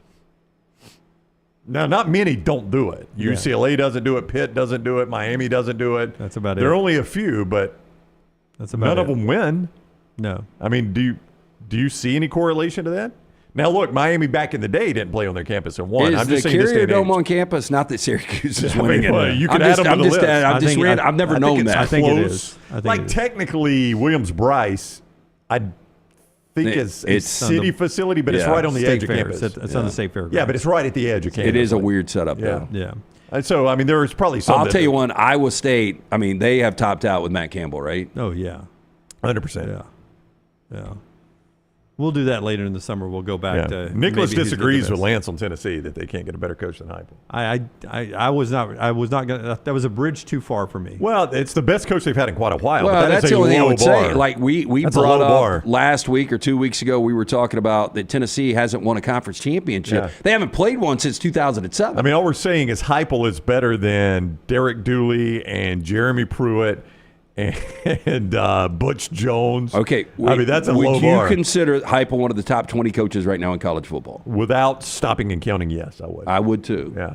And I mean, is Tennessee a top 20 program? I mean, they're kind of a match right now. Yeah. That's a great point. There's a sell right there. Speaking of a match of 4 downs is brought to you by our friends at Slice Every Day. I was so close. I was right there yesterday, but I felt guilty going over to Slice after going to Way to Wellness. So I shouldn't. Never. But I was sitting there craving that Italian sub for some reason. I wanted to go see what it was like. I didn't.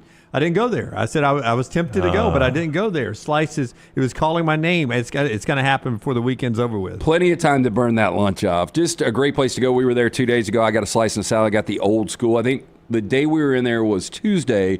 They've always got cheese and pepperoni. That's one of those 2 slices. Always. You'll always have that option. But on Tuesday, it was the old school or the Vidalia Special, both fantastic pizzas. Stop in for a slice and a salad. Pick up a couple of pies on your way home. For more information on that entire menu, stop into one of the 5 locations or go online, slicebirmingham.com. First down. Tyler got all tangled up in his headphones. Yep. Trying to take on multiple things at the same time right now. You know what lefty. You know what you look like for a second?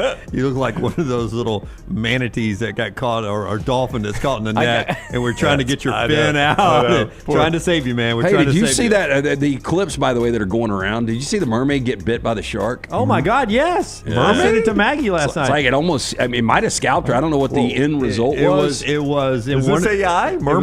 No, it was in one of these tanks. I want to say it's at a restaurant, and you can find it in trash. We can do it in trash coming up. You'll be able to find it. It's all over TikTok. And she's got a mermaid suit on, so she doesn't have freedom of her legs. And they're throwing bait or food in for the tank, and the shark apparently mistakes her head for food. And luckily, he just sort of grazes, knobs it, and doesn't bite it. Just gets it in his mouth and then spits it out. She swam up to the top really fast. And I bet her ass isn't getting back in there either. See, when I hear footage of a mermaid, I always think of that Animal Planet documentary when they went through a phase of making these fake documentaries on Bigfoot and mermaids. Do you believe in the mermaid? No. I do not. No. First down. Describe the perfect biscuit. So to me, there is a local English pub that's got this brunch biscuit, and the only complaint I would have, Brown's going to laugh at this, is it's too big. And it's so good. It's one of those things that you don't eat because you're hungry. You're eating because of the taste. It's just a gluttonous thing. But it's this massive made-from-scratch biscuit. You know how I eat it now?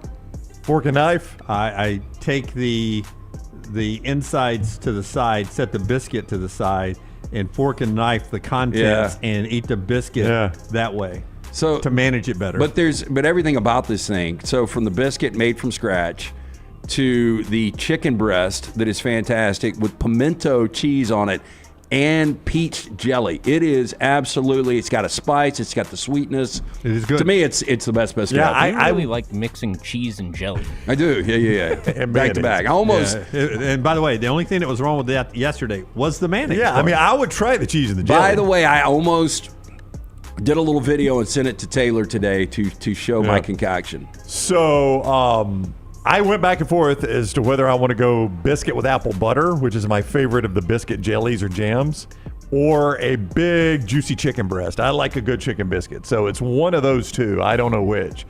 But I have had a biscuit with a chicken breast and apple butter, and that's probably the winner right there. That's good. Yep. There's a lot of ways to do a biscuit, but just a nice hot biscuit and the right buttery, sweet thing, I'm fine just with that. There is a restaurant in town that serves up a biscuit with the great, it sounds like the state capital of Montana, sort of.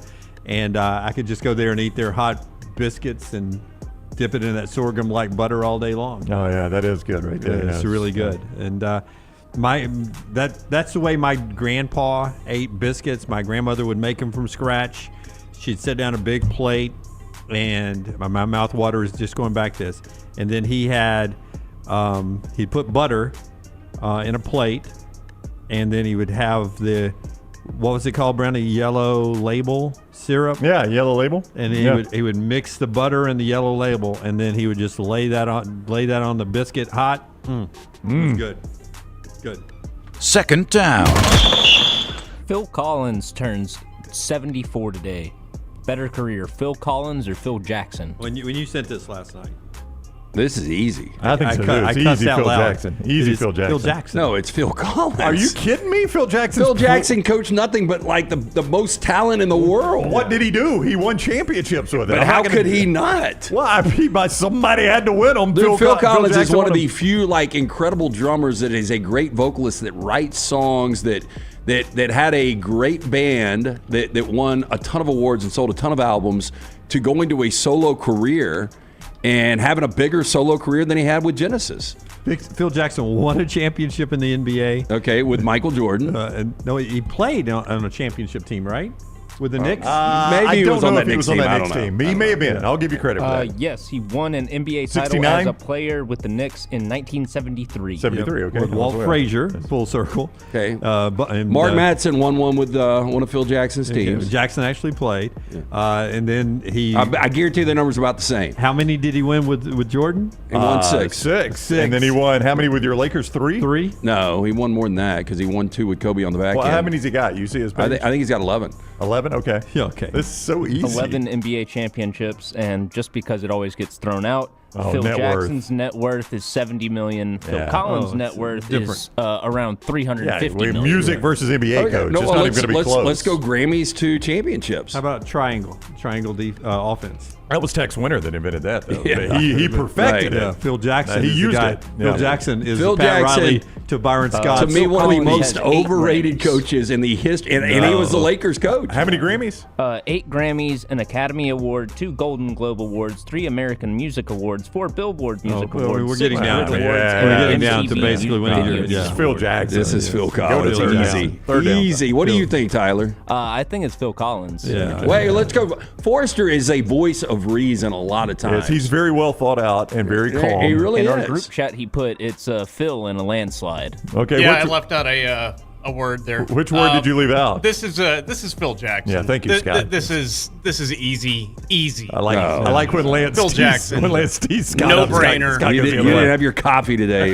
Honest to goodness, I didn't know we'd get into a debate. I thought, well, we were going to have 3 good downs in this easy Phil Jackson answer. Yeah, and Tyler's the one that writes these. Yeah. And this was a guy that is the last three-peat in American sports.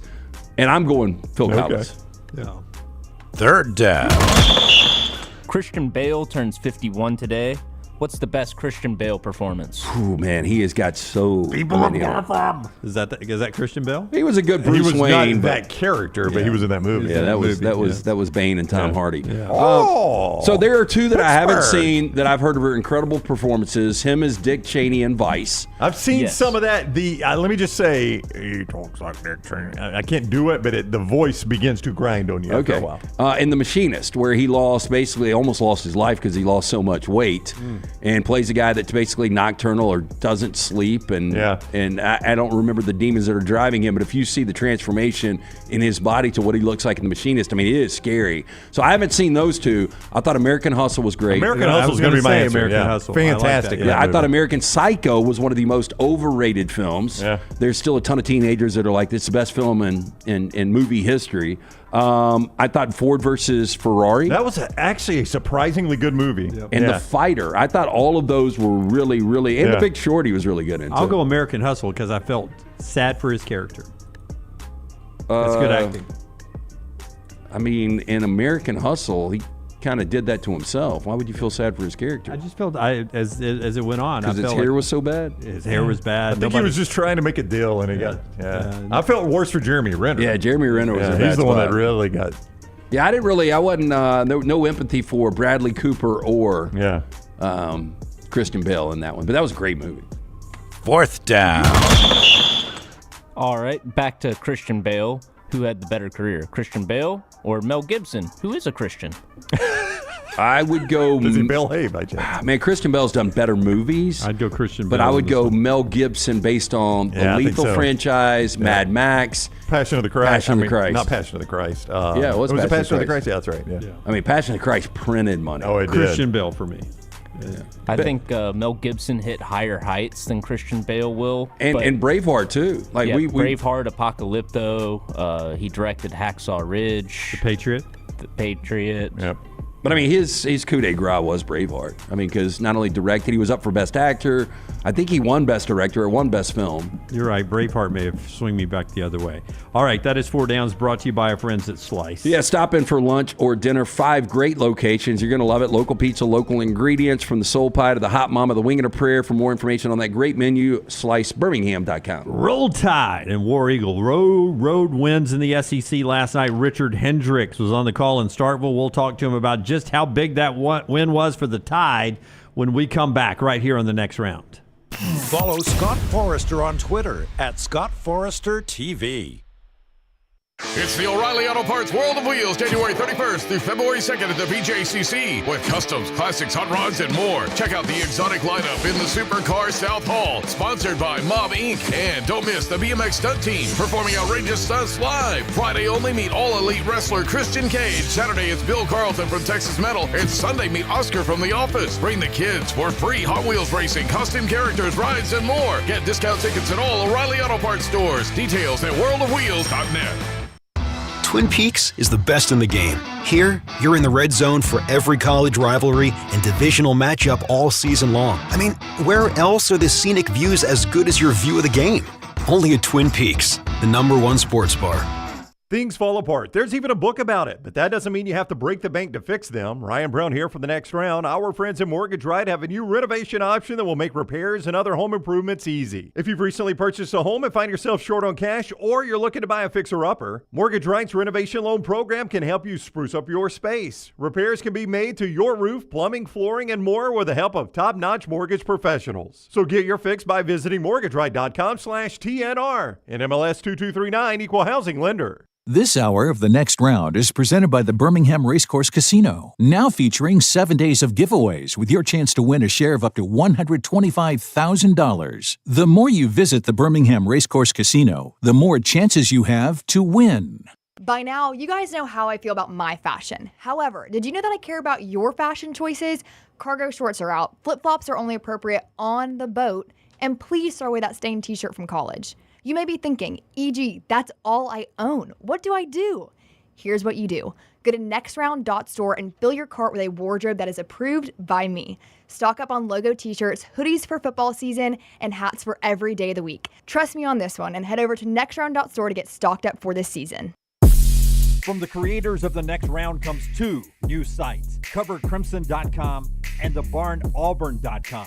2 team sites with the same excitement and information-driven content that you get every day on The Next Round. Live daily shows, recorded shows, free of charge, plus premium content with insider information starting at just $1. And it's the perfect gift for the Alabama or Auburn fan in your family. Covercrimson.com or thebarnauburn.com. Sign up today. Happy football season. At the Next Round, we strive to make our loyal listeners feel like they're a part of the action all season long. My name is Emily Grace McWhorter, and I do that by bringing you along for any given Saturday in Auburn or Tuscaloosa. From pregame warm-ups, touchdowns that make you feel a part of the play, and everything in between, our goal is to make you feel like you're inside Bryant-Denny or Jordan-Hare. Follow along on our social media at Next Round Live on Instagram, X, and Facebook. Also, check out thebarnauburn.com and covercrimson.com while you're at it. Here's to fall Saturdays.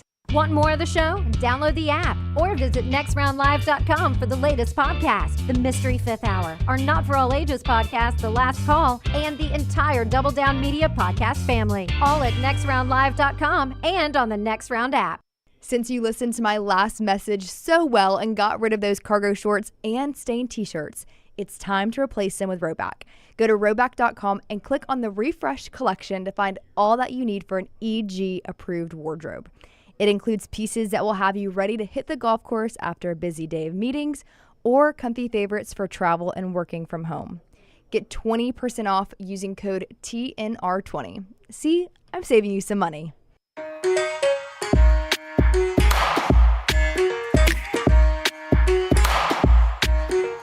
Man, last night, #1 Auburn wins at LSU.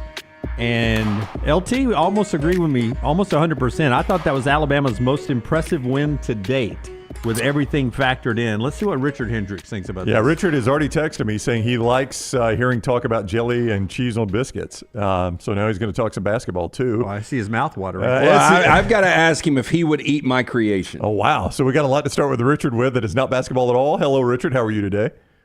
Doing great, guys. Thank y'all for having me. And yes, biscuits are made to be eaten sloppy. I mean, it's supposed to be jelly falling out the side. You're supposed to sop it up after a bite or two.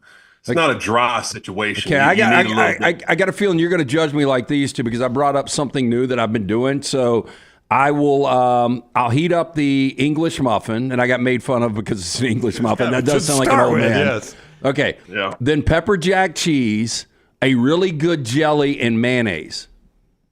That might be too much slop on there. I don't know about the mayonnaise. Yeah. I don't think mayonnaise belongs on biscuits. Yeah. And it definitely doesn't match well with jelly either. I don't know about that one. Don't knock it till you try it, Richard. Yeah. The mayonnaise. Yeah, well, I'm not going to try it. So I don't know if I might need to be able to knock that one. So Yeah, I couldn't get the mayonnaise got me too. So last night, man, the atmosphere, the performance from Hubbard, all things considered, would you call me an idiot for saying that was Alabama's most impressive win to date?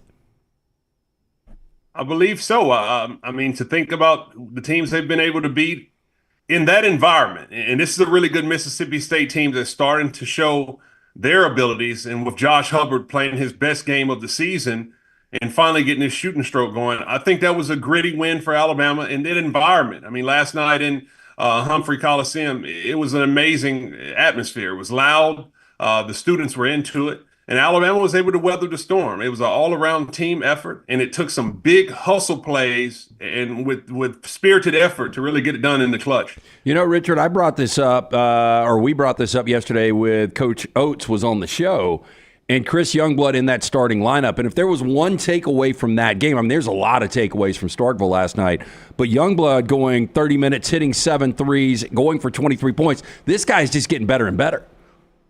Well, it's all about just getting in shape. And, you know, he's coming off the injury. And this is a kid that I saw last year at South Florida, and he was the AAC Player of the Year. And you could see his leadership, the ability to play multiple positions, the poise on the court. And last night, it was on full display. Every single time when Alabama needed a big bucket, he stood in there and he knocked it down with the three-pointers, 7 of them into the game. He made tough defensive plays when they needed him. And he was just money when they needed him in the clutch. So you've been able to see the ability of what he has, and it shows the depth that this Alabama team has. And it's so many players on this roster that can step up when you need them. This may happen more than I think in a college basketball huddle or an NBA huddle or wherever, Richard, but I thought it was pretty cool. Nate Oates said after the game that Youngblood came to him and was like, let me take a crack at Hubbard and see what I can do. I mean, the guy's lighting it up. How often does somebody say, like, this guy is unstoppable, let me take a shot at him? I mean, listen, Josh Hubbard was unbelievable last night. And Nate Oates came out with the strategy of putting some length on him. He started Jaron Stevenson on him at 6'10". They figured that the length would give him some issues, but Hubbard did an outstanding job of utilizing those ball screens and shooting behind the screen when he was able to get a peek. And then when he was able to get the shot going from the outside, he put it on the deck and took it all the way in. So it was a collective effort that Alabama tried to use to slow him down. Just we're not able to get it done, and they just had enough energy to finish off as, Hubbard made some plays down the stretch, but they weren't the shooting plays. It was the beautiful passes that he made, but Mississippi State wasn't able to convert. I had to go back and watch it with my own eyes last night because I was so wired after the game just to remember I didn't make it up and it wasn't a mirage. But I went back and watched the highlights of the Elite Eight game last year and saw Jaron Stevenson have a great offensive night and scored 19 points. I know his role is big on this team in different ways. If you could talk to Jaron Stevenson right now and offer him veteran advice, what would it be? Because he is starting to struggle more and more offensively. What would the advice be? Well, I'm from the old schools. It's always going to be when you're 6'10", you need to get a shot close to the basket to get yourself going.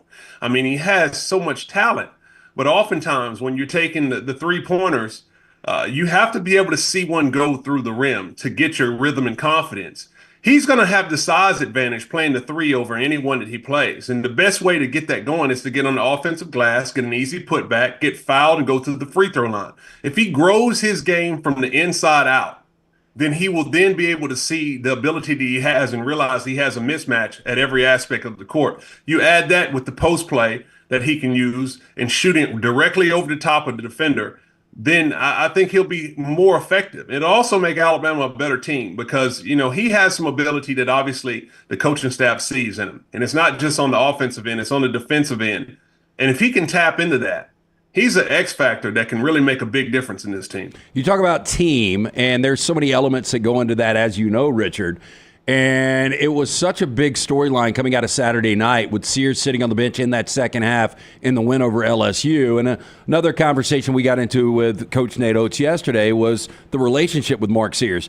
He goes 35 minutes, scores 17, has the 9 assists, turned it over 7 times. And you've been around Mark Sears, looking at him, body language, did it seem business as usual for Mark Sears last night? Yeah, he definitely seemed dialed in. And this is obviously a great kid who's had a tremendous career everywhere that he's played. But I think that it was a learning lesson, not only for Mark Sears, but to be able to see that Nate Oates was able to get his attention. It shows the ability that he has, the luxury of having the depth on the roster, and the fact that he was able to have that communication within private to get things turned around. I think it's a situation that a lot of people made far more big deal out of it than what it really is. When you're on a talented team, playing time is not always a guarantee. You got 10 players that can play, and coaches have to do everything they can within their power to win the game. And if you have a roster that you can trust multiple players, then if you're not getting it done, then it's likely that the coach will go to the next man on the bench. But the response last night for Mark Sears was spot on. You see, he started out the game facilitating. He made a lot of plays for others, and then he made big-time plays in the clutch when they needed him with his outside shooting.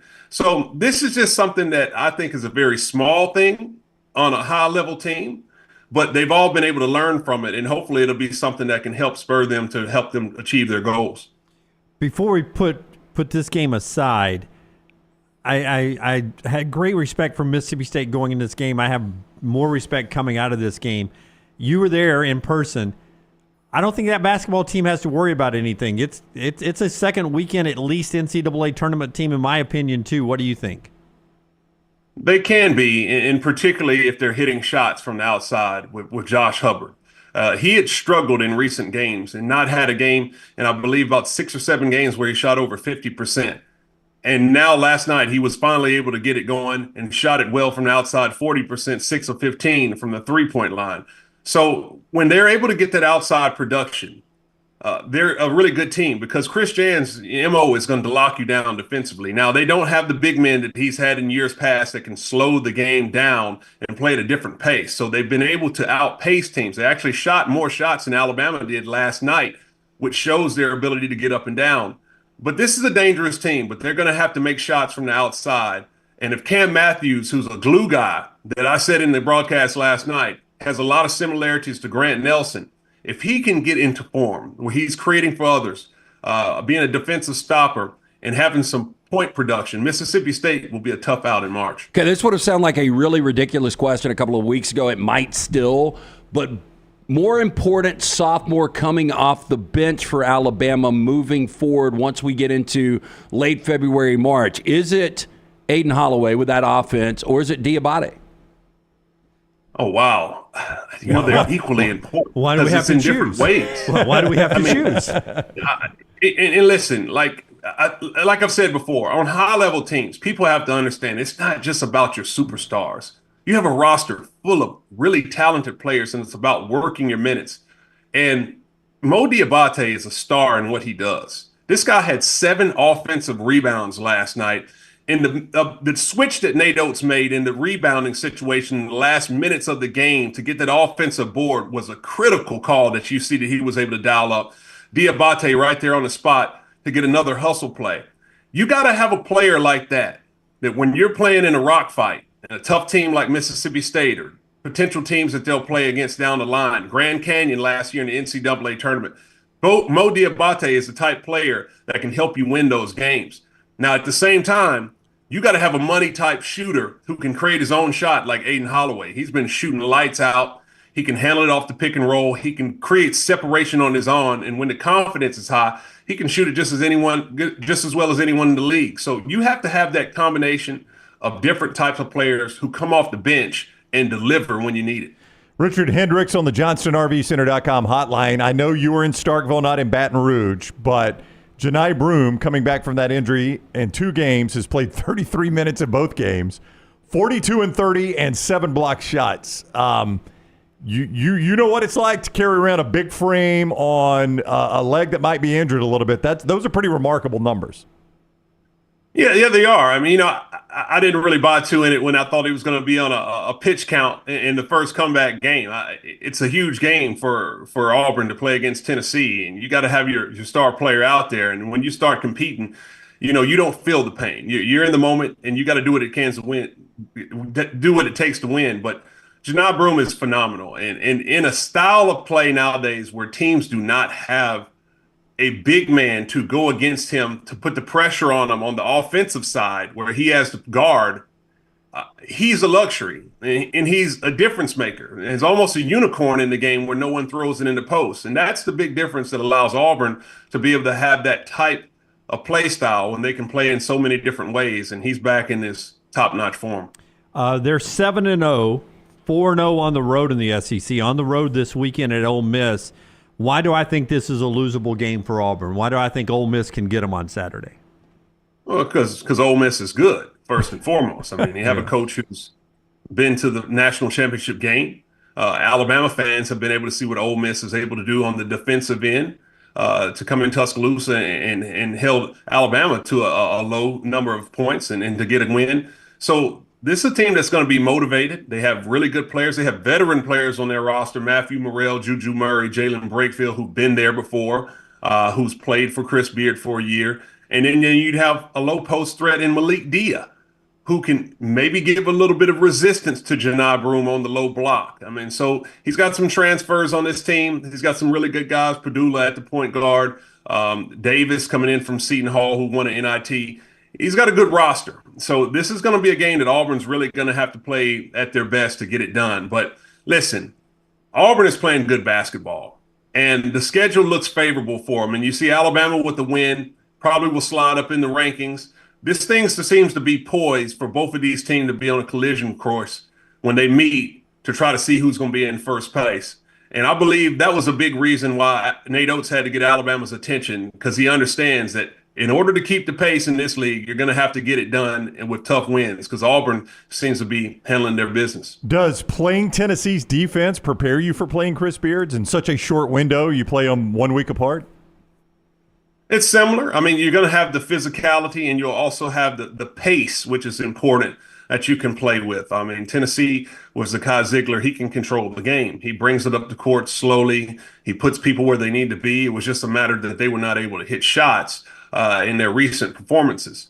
But, that's a good test for Auburn moving forward. But every game is a good test in the SEC this year. And Alabama, on the flip side, will find out this weekend when they play on a tough and physical Georgia team. There's not a night off in the SEC.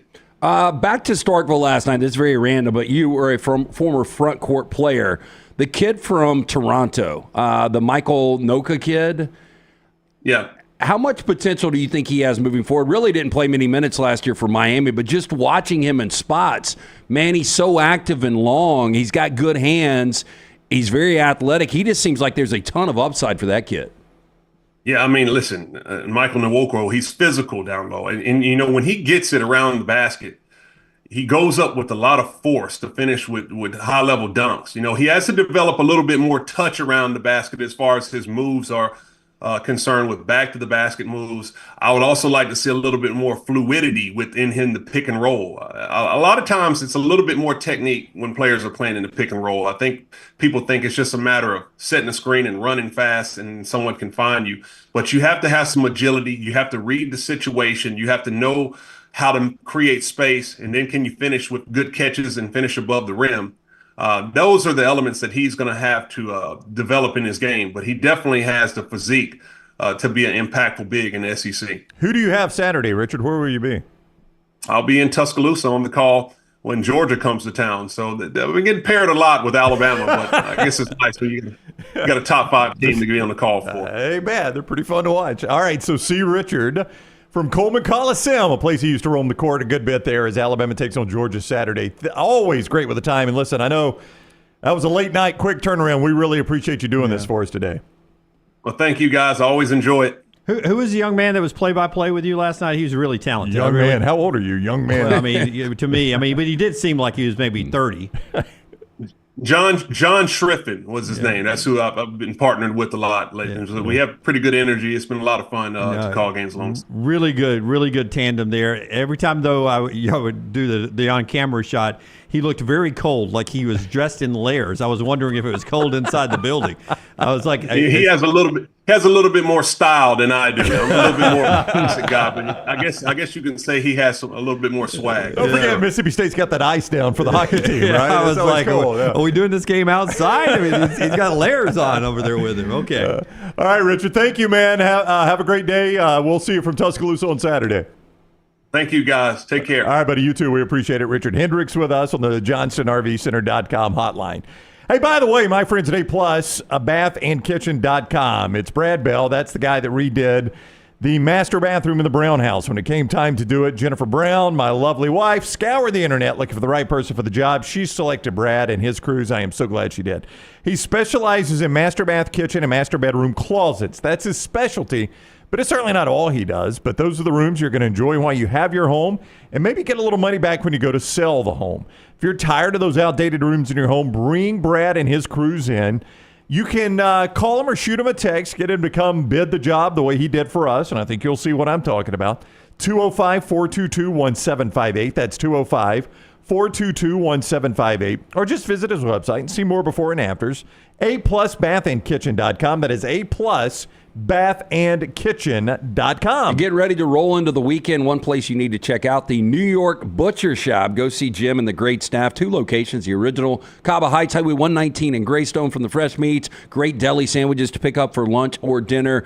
Pre-prepared meals that you can just go in, grab some of those fresh meatballs, the lasagna. Of course, just incredible steaks, chicken, ribs, pork chops, all right there, ready in-house at the New York Butcher Shop. 2 locations, Cabo Heights, Highway 119. Rare quality, well-done service. It's the New York Butcher Shop. The College Football Spotlight is always presented by McCurry Van and Car Rental. Hard to find? They're not hard to find at McCurry. All the trucks, cars, SUVs, passenger vans you need to rent throughout North Alabama, Athens, Muscle Shoals, Huntsville, 2nd Avenue Northwest in Coleman, Skyland Boulevard in Tuscaloosa. Reserve that rental today, 256-559-1003 or McCurryRentals.com. You sort of touched on this earlier this week, LT, so let's tear it up on the fly real quick on who's national championship or bust in college football, who is make it to the finals or bust, who's the semifinals or bust, or who's just make the playoffs or bust. Is there anybody that's national championship or bust this year in college football? I mean, Ohio State just got theirs. Texas and Georgia. Yeah. And Georgia. Yep. Wow. Texas and Georgia. I mean, if you're a Georgia fan, again, Kirby, victim of his own success. I mean, look, you've been there multiple times. You've won 2 championships. You had a disappointing year this year. A lot of it you could look at, the Carson Beck injury. I still don't know how much noise they would have made with Carson Beck in the playoffs. But if you're a Georgia fan, you expect championships, much like Nick Saban when he was at Alabama. And for Texas, you've gotten a little bit better each and every year. You go from winning the Big 12 to getting to the semifinals in 2023 to playing for the SEC championship in year 1, getting back to the semis. I don't know anything. I mean, even an SEC championship and playing for the national championship, if I'm a Texas fan, I'm like, damn, all this hype with Arch, we've got this huge nucleus coming back. We should win a championship. Yeah, I think it's national championship or bust for Texas. I don't think there's any doubt about it. What do you do with Ohio State now? Is it? I mean, I know how it is. We watch it here. Once you win one, you get a year, right? You get a year. Weirdly, I think it's more about the Michigan game than winning another national championship. Like if they beat Michigan and reset that rivalry a little bit, and then made the playoffs and advanced, you could probably swallow that. Yeah, I kind of agree with Brown. I think it's beating Michigan.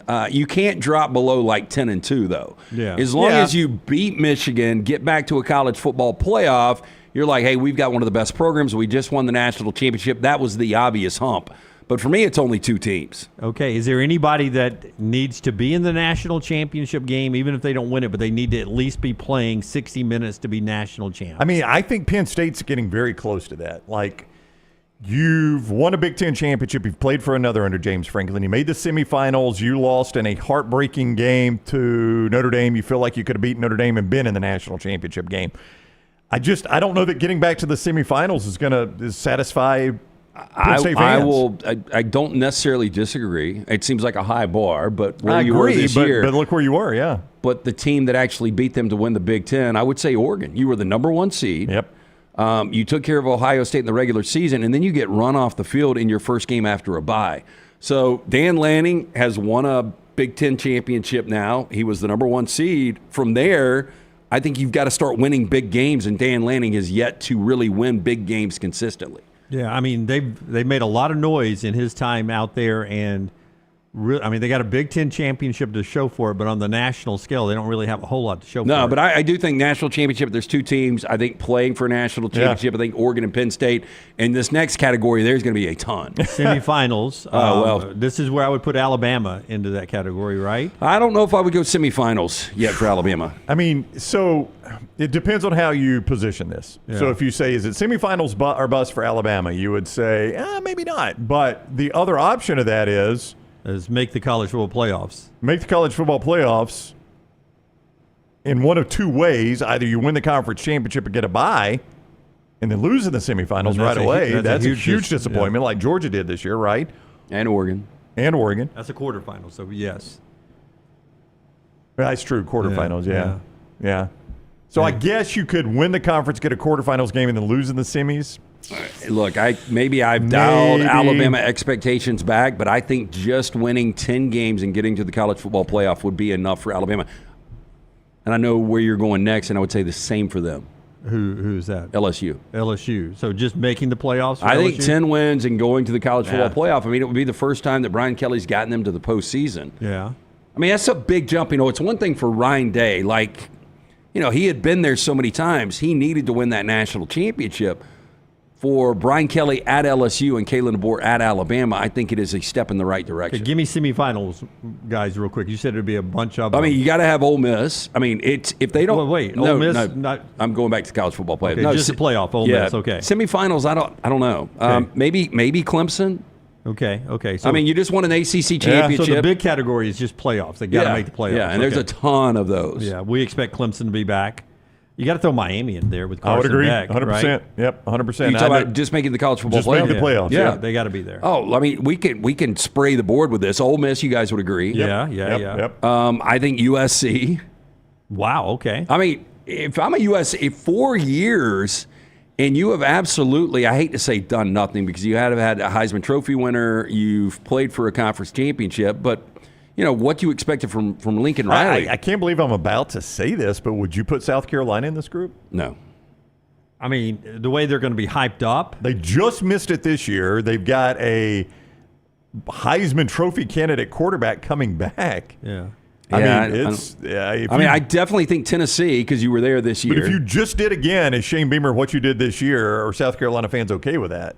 Maybe they are. They haven't won a ton. Got to throw Michigan in there? 100%. Yep. Got to throw Michigan in there. But you guys will give me Tennessee too, right? Oh, yeah, no doubt. I mean, you got Nico back. I think Notre Dame, look, you played for a national championship. You don't want to lose the momentum of being out of a 12-team playoff. Yeah. And you control so much of your schedule. Yeah, I think Notre Dame's got to be A&M. Yep. I mean, you got all the resources. It's year 2. This is crazy. I think Florida is in this mix. I don't disagree. Because the next step forward – and in Florida and South Carolina, good enough to get you in the playoffs. Florida and South Carolina, different programs. They are. I mean, they just are. For Florida, the expectation is to get back to where they've been before. Yeah. South Carolina's never been here. There's a gap, though, between what Florida did this past year and the playoffs that they could still. There is, but I mean, I think 9 is the only number that saves Napier's job and doesn't make the playoffs. Like, I don't know that 8-5 is enough for Napier. Or 8-4 in the regular season. I don't know if that's enough. Well, and you guys are going to think I'm crazy with this next one. Don't say Indiana. I wasn't going to say Indiana. Okay. No, that guy's probably got 5 years of equity to live on. But Florida State, I mean, they were 2-10 this year. Wow, that's a big jump. What a turnaround! But man, we paid this guy a fortune, and you lose your quarterback, so it's understandable. But we got railed by the committee not getting in. And then you go from crying and bitching about not getting in because of the incredible regular season and winning an ACC championship in 23 to going 2-10. Well, you've got a portal wide open and you've got resources. If I'm a Florida State fan, How in the hell how can SMU and Clemson from our conference get in and we can't? Yeah. It's a legitimate question. So for Florida, I think for Florida State, it's college football playoff or bust. I understand what you're saying, but I pay a lot for my cell service, and occasionally calls drop too. So Mike Norvell is just a dead zone last year. When we come back, Dusty Dvoracek joins us, and we'll talk to him about everything going on in college football. He's a Senior Bowl alum, I hear on his show. Well, we'll ask him what that experience was like in Mobile. That's next on TNR. Take the next round anywhere you go with official Next Round gear. Buy yours today at nextround.store. Looking for a great place for that boring meeting? Leave the office and go to the Golfus. What about corporate events like board meetings, sales meetings, customer appreciation events? How about the Golfus? Watch parties for football and basketball, parties for birthdays or couple showers. The Golfus is a great place for those. The Golfus has Birmingham's best golf simulators and man caves in Vestavia on Highway 31, opening soon in Trussville and on Highway 280. Bring whatever you want to eat or drink, even bring your own clubs. Get out of the office. Go to the Golfus. Book your spot now at thegolfus.com. Stop by the New York Butcher Shop and pick up the finest in certified Angus prime beef steaks and burgers, premium pork chops, ribs, and all-natural chicken cut to order just for you. Their chef-prepared entrees and side dishes are the perfect dinner-to-go choice for your family and are ready to heat at home. With a great selection of fine wines and desserts, the New York Butcher Shop is your one-stop dinner shop. 2 locations to serve you, Cahaba Heights and on Highway 119 in Greystone. The New York Butcher Shop. Rare quality, well-done service. Hey, there's nothing worse than waking up to a plumbing problem. Don't get caught in a flooded house. Call the guys at Hemp Hill Services. Adam, Chad, and the team at Hemp Hill are the only ones I trust to fix it and fix it right the first time. Hemp Hill Services does it right and always at a fair price. For all of your plumbing, cooling, and heating needs, trust the name that Birmingham has trusted since 1954. That is Hemp Hill Services. Call now, 205-229-2090. That's 205-229-2090. Storm season is here. Make sure you have a plan of action in place right now. Greg from Pell City and Storm Restoration Roofing should be your first call when storms hit. Insurance companies love working with Storm Restoration Roofing because of Greg Nelson's name and reputation in the industry. When storms hit, call Greg Nelson. He's local, 205-542-3531. He's the home of the free no-cost roof inspection. Greg from Pell City on Facebook, 205-542-3531. It's Storm Restoration Roofing. You could win a Cadillac CT5 or your share of $25,000 in free play and cash at Birmingham Racecourse Casino. The more you visit, the more chances you have to win. Play the latest, most exciting games around with fun bonuses and big jackpots. You can be a winner too. Come win your share during the Cadillac CT5 and $25,000 giveaway at Birmingham Racecourse Casino. Drawings April 5th and 6th. Located off I-459, exit 31, Derby Parkway. Must be 21 or older. Must be present to win. Hey, let me tell you about our friends at Urology Centers of Alabama. Compassionate and comprehensive urological care with 35 physicians, 17 locations across Alabama. Their patient-centered approach to all of your urological needs. Remember, they've got that new men's health center. It is beautiful, helping men with a wide range of sensitive male issues in a comfortable environment. You can always go online, visit urologycentersalabama.com, schedule an appointment with one of their many urologists today. Do you need some refreshed college wear to represent your team this year? Shop Roback's Game Day collection that includes both Alabama and Auburn. From quarter zips to hoodies, Roback has it all. Get 20% off on us using code TNR20 at roback.com. No matter the occasion, the Next Round store has you covered with whatever you need. Head over to nextround.store and start filling your cart up now. When you wear your gear, make sure to let us know by posting on socials, and you might just end up seeing yourself during a commercial break. Go browse now at nextround.store and place your order before the break ends. When the clock hits 0, go to all Next Round video platforms for instant reactions for the latest Auburn and Alabama basketball games. Follow, like, subscribe, and set those alerts. The madness starts now, so be a part of it at Next Round Live on all social platforms. Hang out with the Next Round on the go. Whether you're driving to work, running errands, sitting on the beach, or you just need a break from the real world, we can keep you company. Check out the Next Round, Mystery Fifth Hour, and our other shows on your favorite podcast app. We'll meet you there. Jim Dunaway, Lance Taylor, Ryan Brown.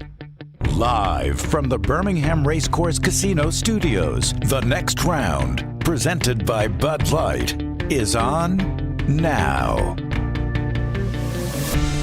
All right, final hour of the show. Let's get to the man, Dusty Dvoracek. You know, I was talking to folks who were down at the Senior Bowl, and it's always a roll of the dice on the weather-wise. And I was listening to Dusty and Danny on the ride in today, and Charles Davis actually echoed the same thing. He says it's been nothing but 60s and sunshine. Huh. Your daughter's in school down there, Brownie. This time last week it was snow. Yeah, yes, like snow that shut Mobile down. Like my daughter did not go to class all week because of a snowstorm in Mobile. They were 1 week away from a disastrous Senior Bowl. I saw last night on local weather 7 inches in Mobile last week of snow, more than Anchorage, Alaska, Philadelphia, Pennsylvania, and New York City in Mobile. You know how much? And look, for us, I mean, the Senior Bowl is always fun to watch. Imagine if you had the Senior Bowl in snow. Oh, Dusty would love it. Big Ten people would love it. Get those SEC guys in the snow. Dusty Dvoracek with us, ESPN Sirius XM. What do you say, Dusty? How are you? Maybe a 300-plus pound Dusty Dvoracek back in 2006. Not the current Dusty Dvoracek. I'm much softer. And the cold hits me a little bit different, boys. How the heck we doing today? Great to be with you as always. Yeah, doing awesome. How fun of an experience was that, the Senior Bowl, though? The Bears took you. I don't know if they showed you great interest in the Senior Bowl, if you left there thinking, I think the Bears, I think they like me. They did. So they did. I had a long meeting with Jerry Angelo, the GM at the time, at the Senior Bowl. Interestingly enough, they did not even talk to me at all at the Combine. So they spent a lot of time at the Senior Bowl, and then it was complete silence at the Combine. The Senior Bowl is pretty incredible, but so stressful for me. And maybe I put that stress on myself, but it was, you put together an entire career throughout college, and you're there, you're against the best of the best. And like my year, Nick Mangold was the center out of Ohio State that I was competing with, kind of snap in, snap out. DeBrickashaw Ferguson was there along that offensive line. Like there's some really good players there. And I'll never forget, we had the Tennessee Titans, and Jeff Fisher was the head coach at the time, and Coach Washburn was the defensive line coach. And Coach Washburn was old school, man. Like he was awesome. He was intense, and I had a really good first day. Like, in the inside drill, was able to make some negative plays, split some doubles, won a couple of my pass rushes, and feeling good. Like, damn, man, this is great. And you know as a player when you have a good practice. So showed up early that next morning for film, one of the first ones in the D-line room. And Coach Wash looks at me, he's like, Dusty, how'd you feel about yesterday? I was like, that was pretty good, Coach. What'd you think? He said, son, you made yourself. He said, you know what $1 million feels like? I was like, no, Coach, I have no idea. We didn't have anything when I was growing up. He's like, well, you just made yourself $1 million yesterday. And he said, you keep doing that, you're going to keep making more. So I'm like, hell yeah, let's go. Like, ooh, feeling good, right? I go out to practice that day, and I get my ass whipped. I don't know if I won a rep all day. I mean, it was embarrassingly bad. Like just getting whooped. Like in the one-on-ones, I remember I kept getting snatched, brought down the ground. I didn't show up the first one in class that next morning to film. I kind of limp in a little bit late, head down. Washburn looks at me, Dvoracek, remember that $1 million I told you made yesterday? Yeah, Coach. Well, you lost that and some. You're going to be lucky to get drafted if you keep playing like that. No, I tell that story because that's kind of the peaks and valleys you go through as a player. And it's, it's great because you get to meet all these players that you've seen on TV or you played against, and now you're teammates, or you get together, and it's just really cool to meet everybody. But man, everybody's out there to prove themselves, and you've got talent evaluators watching you more closely than ever. It's coaches, it's scouts, it's GMs, it's everything, and you want to put your best foot forward. And it's a week that you get everybody's undivided attention to, outside of the film and the rest of that process, to kind of let them know and set the stage.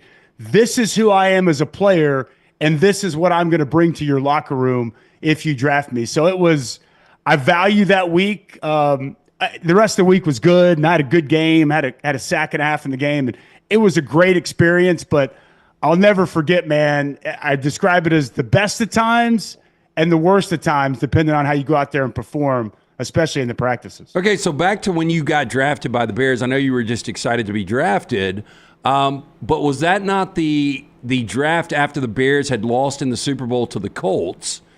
And how long did it take you to start thinking about, oh, damn, I'm going to be playing and living in the cold of Chicago? So no, my rookie year, we went to the Super Bowl. Oh, okay. Okay. I was drafted in 06. We go that 06 season. We win the NFC. As a matter of fact, if you guys see in this the Zoom there, that sitting up the top is my NFC championship replica trophy. So that was my rookie year. And I was excited just to be drafted.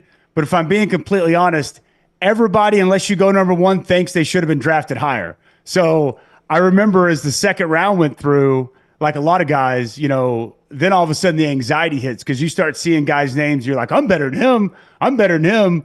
Is somebody going to draft me? And I went 9th pick in the 3rd round, pick 73 when Lovie Smith called me. And none of that other stuff mattered. Once that phone rang and you find out you're getting a chance to live out your dream, it's obviously an incredible feeling. But I grew up in Dallas. I played in Oklahoma. I had no idea what cold weather was until I moved to Chicago. And I don't think it really hit me until that first November when the weather truly changed and we got that first snowfall and I didn't see my grass until April. And that's when it was really like, what in the hell have I gotten myself into? That's a different kind of cold and a different level of winter that I don't know how anybody from where I grew up could be ready for. So you said you played at 300 pounds. You're obviously not that now. How hard did you have to work to be a 300-pounder? Because I assume this is closer to what your natural body weight is. What'd you have to eat? Everything. It was like a full-time job, Jim, just to keep my weight up. Like, my wife and I joke all the time. I don't know how many calories I was consuming on a daily basis, but it was multiple omelets in the morning, pancakes, and you're just kind of eating all throughout the day. I got up to about 308, my biggest, and I tried to make it as good a weight as possible. When I got to Oklahoma, I was like 265. I played as a true freshman at about 270 D tackle. Back in the old Big 12 when Nebraska was running the triple option. So that was interesting. But I think when I left Oklahoma, I was about 302, got up to about 308. So, throughout college, like I'm sure you guys see a lot of guys and Jerry Schmidt's one of the best in the business. We put on good weight, good lean muscle mass, but, to really maximize and put as much good weight on my frame as possible, it really was a full-time job, eating all throughout the course of the day. And that's why whenever I was done playing, it wasn't that hard to get some of that initial weight off because really you just go from eating about 6 times a day to just eating like a normal person, and it's amazing how some of that weight will just start to fall off. Dusty Dvoracek is with us from ESPN, the former Bear. Lance just pulled up one of your headshots. It looks nothing like you. Well, yeah, that long greasy hair back in the day. Long greasy hair and the big growth on the chin. Bleach blonde hair. I would say I resembled a biker. Pretty safe to say. That's what I was about to say. Did you have a Harley? No Harleys, tattoos, long hair. Have you ever seen the movie Stone Cold with Brian Bosworth, former Oklahoma Sooner, who starred Infiltrate? Okay, I'm just making sure. What kind of question is that, man? Come on. Hey, what are we talking about? Have you ever partied with a Boz? I've hung out with Boz several times. We never really partied together or anything like that. But I've hung out with Boz, great guy. He's awesome, and I definitely took in some of his movies back in the day. But he's a better. he's a great sheriff. A different lifetime ago, boys. Yeah. You had to kind of have a little edge to play down there in the trenches, as I think you guys know. So long hair, tattoos, and a bit of an attitude. That was the name of the game, baby. It was fun. So Dusty did not know he was going to come on just to do like a biopic here.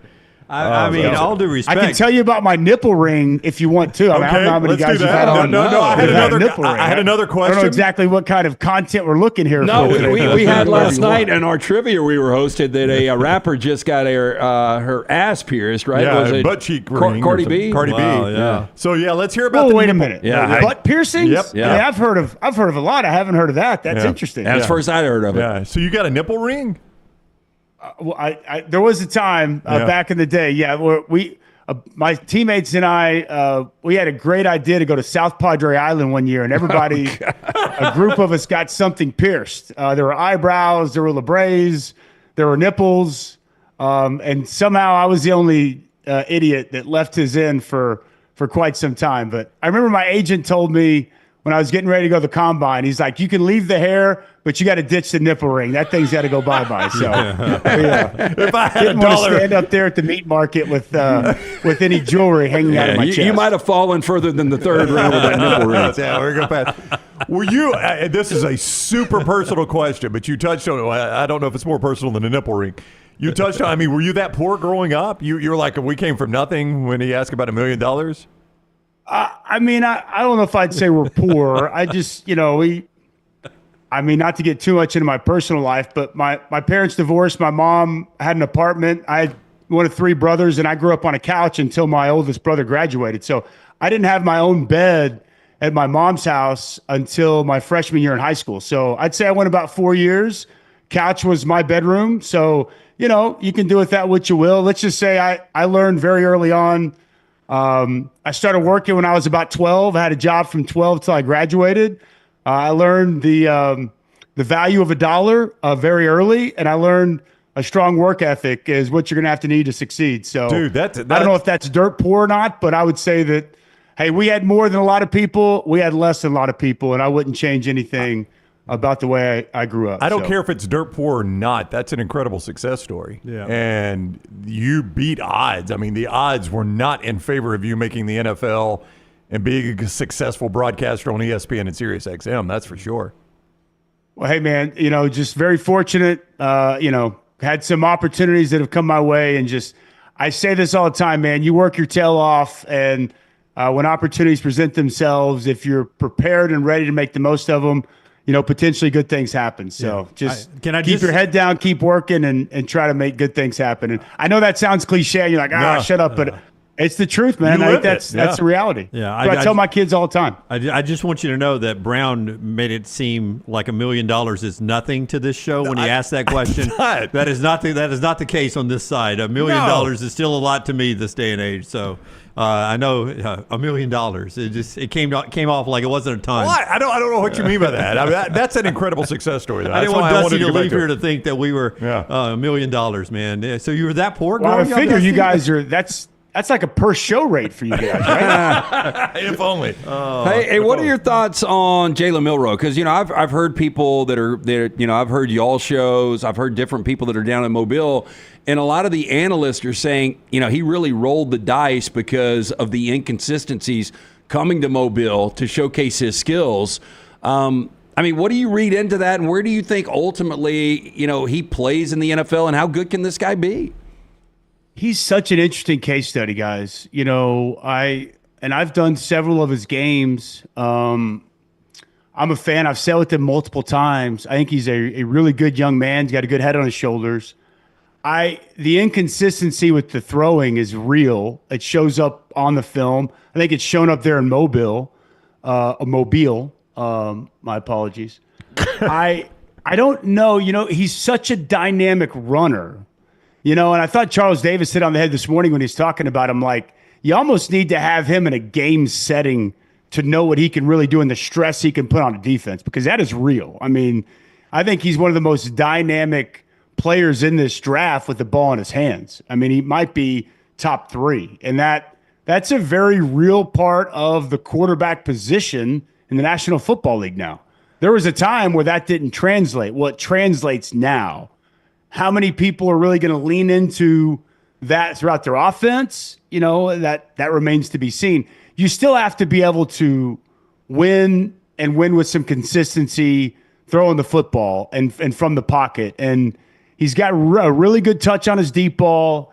It's the intermediate throws. It's kind of that same thing that was said when he was at Bama, and you guys saw this year, and you've seen it in practice. And the other thing that I didn't realize, and I'm not real big on like hand size, but it is interesting that not a single starting quarterback in the NFL has a sub 9-inch hand, and he led the SEC in lost fumbles last year. So you just wonder, do people start to really dive into that? Here's the thing you have to remember about the NFL. in the draft process. They're looking for reasons not to draft you, right? Not reasons to draft you. Like you have to go out of your way to prove to them to a certain degree why you should be drafted or drafted a certain level. If there is question marks, they're going to dive into that and they're going to dissect it with a fine-tooth comb. So he's going to play quarterback in the NFL. I don't like, to me, it's not like, oh, is he a quarterback or not? The real question is, how high is somebody willing to take him, given the clear upside, but also the clear downside? And then how much is a team willing to go all in? Because you kind of want to build an offense around him. And so is it a team that's already got a starting quarterback similar to his skill set? Or is somebody going to take him and then once he proves maybe he's worthy of being a starter, do you completely build that offense around him? I'll be intrigued with Tommy Reese at Cleveland, honestly. And not in the first round, but, I think they have, second pick in the second round, second pick in the third round.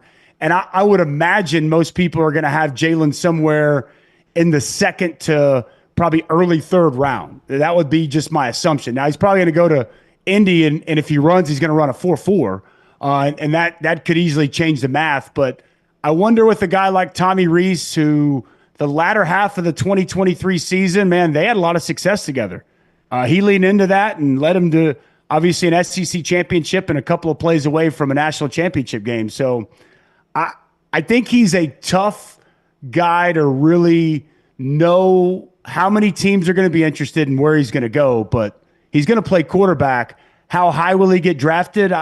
I would think you have to start that conversation in the second round. I think there's too many questions for me that he'd be coming off the board in round number one. You obviously played at a brand at Oklahoma. We cover the SEC Big Brand all the time. I'm looking always at the Senior Bowl and like Jack State's offensive lineman Clay Webb, Marshall's Mike Green. These schools are turning head. These players from these smaller schools turning heads. When you were in the NFL, did you ever have a player that you looked at that didn't play at a big brand college? You're like, how the hell did you end up at Hofstra or somewhere and you're in the NFL and you are not at Oklahoma or Texas? Well, I mean, there's one that one of my all-time favorite players throughout the course of my life. I had a chance to play against him, but growing up, I'm from Dallas, and I'm a Cowboys fan. And how does Larry Allen end up at Sonoma State? Somebody answered that. That was one that I never could wrap my head around. I had a teammate, Israel Adonijah, and he was from Manitoba, Canada. And he, he was with the Browns for a little bit, and then he was with the Bears. He wound up playing like 10, 11 years in the NFL, and he was a defensive end / defensive tackle, and he played, low-level Canadian college football.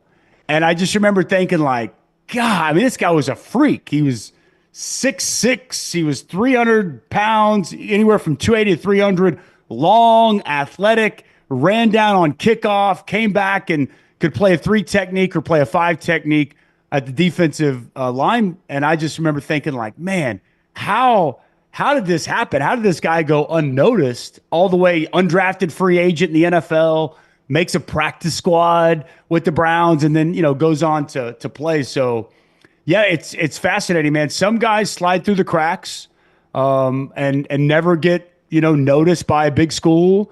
Some players develop late and, or they get put in the right position. They continue to work, continue to grow, continue to develop. And, I think, 25, 26 is kind of, as an athlete, where you hit your kind of apex. Some guys never fully mature and never don't have the right coaching coming out of high school and, or in a small school, and then they get overlooked. And it just, especially, I would say probably even, now with the transfer portal, some of those guys are getting plucked. And like you look at a guy like Jared Verse. Prior to the transfer portal, Jared Verse probably stays at Albany.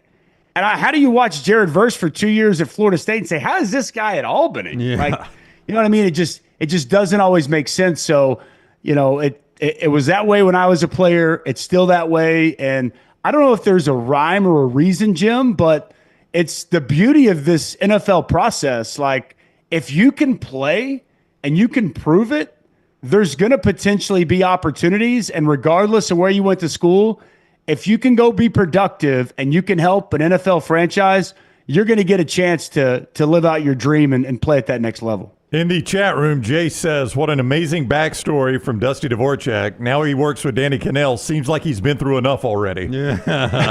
That's really good. Hey, man, get off my guy, DK. When Florida State, well, we'll see. I don't want to make any broad statements, but everybody always asks him what's going to happen if Florida State winds up in the SEC. I know Jim and I are nothing against the ACC. We'll see if they can get everything worked out, but how insane would that be? What if Florida State at some point wound up in the Southeastern Conference? What would Cannell do? Heads are I gonna will say though, explode. he's loving the fact that the SEC is a basketball conference now, boys. It's not a football conference. I mean, it's basketball, it's baseball, it's softball.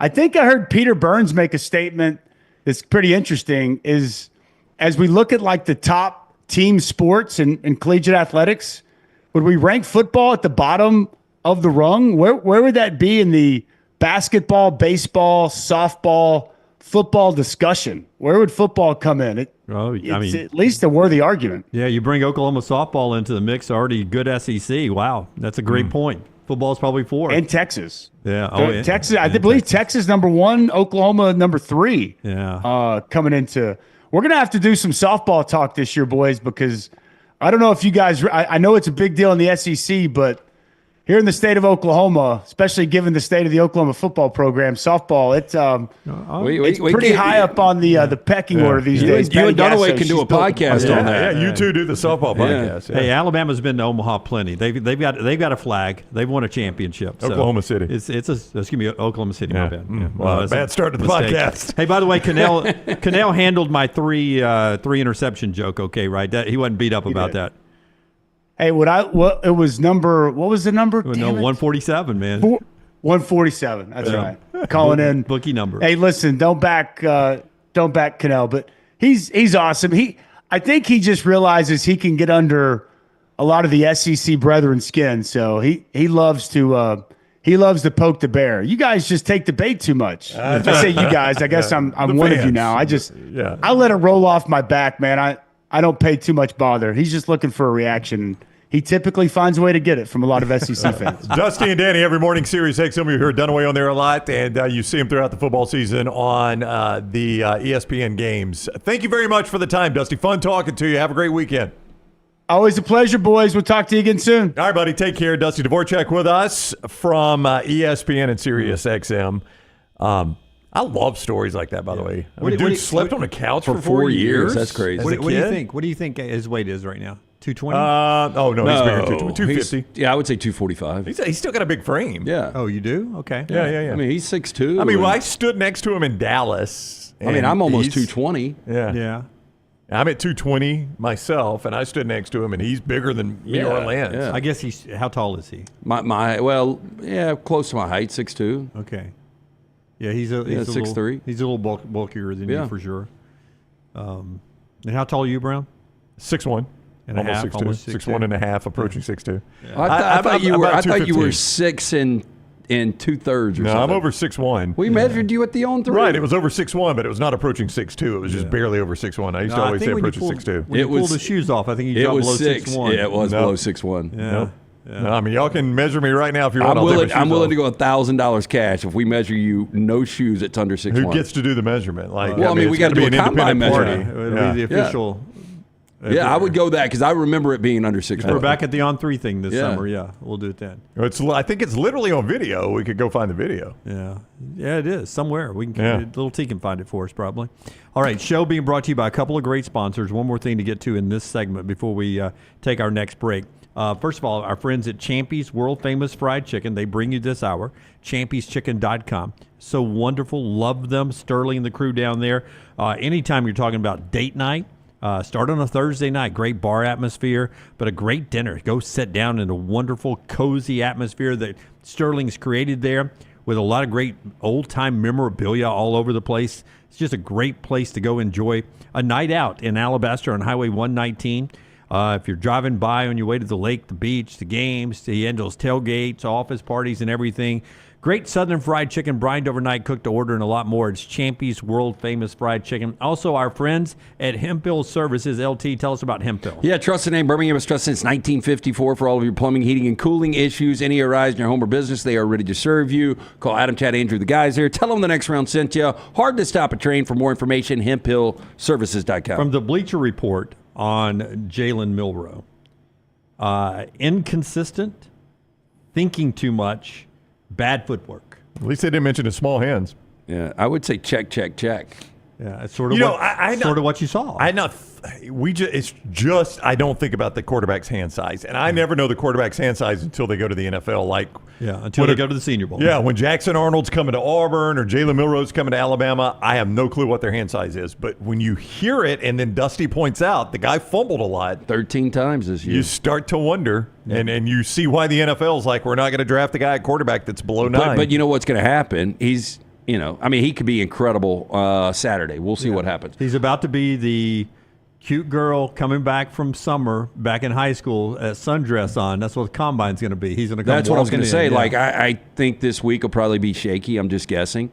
He is a charismatic guy, and I think he'll do well in the interviews. But I think once he gets to Indianapolis, people are going to be like, well, what about his hand size? Yeah.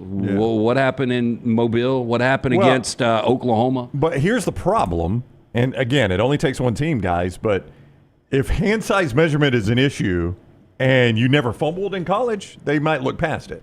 But if hand size measurement is an issue, and I keep doing the hand size measurement every time I say it, I'll say a hand size measurement is an issue, and you have that many fumbles, then they're like, I can't look past that. And the only time I remember, you guys correct me if I'm wrong, that elements came into play was the bowl game against Michigan, and he really couldn't hold on to the football. So if you are a Cleveland, where he pointed out the obvious relationship between Tommy Rees, former OC at Alabama, and now OC at Cleveland, you got to take long and hard. I mean, Cleveland's going to be playing in bad elements. Look, it was one piece of video yesterday, but there was the video of him fumbling the snap under center, something he did not get asked to do a lot in college, is take a snap under center. Fumbling the snap under center, scraping it up, and throwing as bad a pick as you could throw. Yeah. I mean, that's one piece of film. I get it, but yeah, that is a piece of film that lives right there. Yeah. And every scout in the stadium saw it yesterday. There's only one play in a game that could cost you that game. That's right, but every scout in the stadium saw him fumble the snap, scoop it up, and then basically it's not even thud. Like, you can't even touch the quarterback, and he still throws a pick. Yeah. Like, he's got all the time in the world to throw because he can't get sacked, and he still throws a pick. Yeah. But the highs were so high in 2 years, but inconsistent was the word. And it did seem like this past year, not under Tommy Rees, but this past year, it did seem like he was processing things so much that he was almost paralyzed by analysis. Yeah, and I think that affects the footwork. Yeah. So I think a lot of this stuff goes hand in hand. But if you're a team that is looking at him, I mean, what do you look more at? What he did against LSU, where he was completely dominant. Or Georgia. Yeah. Yeah, or what he did against Oklahoma. Or Oklahoma. If your situation is bad enough, you can talk yourself into this guy is going to be this consistent every look week. at the upside. That's right. There were reports last night that jumped on my feed because of the Dolphins people I follow. There was a Dolphins reporter that reported the Dolphins have interest in him only as a backup to Tua. Yeah. Which would not be a terrible place because, as I pointed out, you're going to get a lot of starts in that situation. Yeah, but where do you draft that? When you're drafting a guy that's going to be a backup. Third round. Well, you say that, but there should be no NFL franchise with a better backup than Miami because the guy is going to get snaps. Like, Miami is actually a franchise that should use a decent pick on a backup and not just pick guys up off the scrap heap like they've done with Snoop Huntley and Skylar Thompson. Yeah. Your backup in Miami is going to start games for you. Dallas, too, it seems like. Yeah, you need to invest in that because it was the difference, Jim, in Miami making the playoffs and not making the playoffs. If they had a competent backup, they would have made the playoffs this year. Yeah. In Team the 4 was good games enough around them. Yeah, in the 4 games, Tua missed in the middle. Forster, Tez Johnson, he was the kid that played at Clay Chalkville, right? Is that right? The Oregon receiver? No? Pinson, that's right. I knew he was local, so he's at Pinson. Apparently having a great Senior Bowl week, is doing well for himself. And former Alabama and UAB DB Trey Amos, he's now out with an ankle injury, not going to practice today or go, but the 2 days he did practice, apparently Trey Amos, long and really good in coverage. He's had a good week. A couple of familiar names down at the Senior Bowl, some winners and losers. When we come back, LT has trash for us. Got some Super Bowl props that are out early. a couple of those before the show is over with as well. The show that's being brought to you by our friends at DanielMooreArt.com, DanielMooreArt.com. Some of the people that have left Tuscaloosa and gone to the Senior Bowl have been legends. And then there's that guy, the legend Nick Saban. And they're celebrating that, Daniel A. Moore is, with that painting, appropriately called The Legend, a tribute to Coach Nick Saban and his 6 national championship seasons. You can order that right now at DanielMooreArt.com, DanielMooreArt.com. Always use the coupon code TNR. And don't forget to check out all the other great works at DanielMooreArt.com. Follow The Next Round on Twitter, Instagram, and Facebook at Next Round Live. Stop by the New York Butcher Shop and pick up the finest in certified Angus prime beef steaks and burgers, premium pork chops, ribs, and all-natural chicken cut to order just for you. Their chef-prepared entrees and side dishes are the perfect dinner-to-go choice for your family and are ready to heat at home. With a great selection of fine wines and desserts, the New York Butcher Shop is your one-stop dinner shop. 2 locations to serve you, Cahaba Heights and on Highway 119 in Greystone. The New York Butcher Shop, rare quality, well-done service. Hey, Lance Taylor from The Next Round to tell you about my friends at Michelson Laser Vision, located conveniently UAB Highlands. Almost 20 years ago, I went in for the procedure. Only took 12 minutes for both eyes. When I went in, I had 20/200 vision. I was legally blind. Now I have 20/15 vision, still 19 years later. Make the call today. Schedule a hassle-free consultation. 969-8100. Dr. Mark Michelson, Dr. Jen Michelson, Michelson Laser Vision. Make sure you tell them The Next Round sent you. 969-8100 or MichelsonLaserVision.com. Looking for a great place for that boring meeting? Leave the office and go to the Golfus. What about corporate events like board meetings, sales meetings, customer appreciation events? How about the Golfus? Watch parties for football and basketball, parties for birthdays or couple showers. The Golfus is a great place for those. The Golfus has Birmingham's best golf simulators and man caves in Vestavia on Highway 31, opening soon in Trussville and on Highway 280. Bring whatever you want to eat or drink, even bring your own clubs. Get out of the office. Go to the Golfus. Book your spot now at thegolfus.com. This hour of The Next Round is presented by the Birmingham Racecourse Casino, now featuring 7 days of giveaways with your chance to win a share of up to $125,000. The more you visit the Birmingham Racecourse Casino, the more chances you have to win. Hey, there's nothing worse than waking up to a plumbing problem. Don't get caught in a flooded house. Call the guys at Hemp Hill Services. Adam, Chad, and the team at Hemp Hill are the only ones I trust to fix it and fix it right the first time. Hemp Hill Services does it right and always at a fair price. For all of your plumbing, cooling, and heating needs, trust the name that Birmingham has trusted since 1954.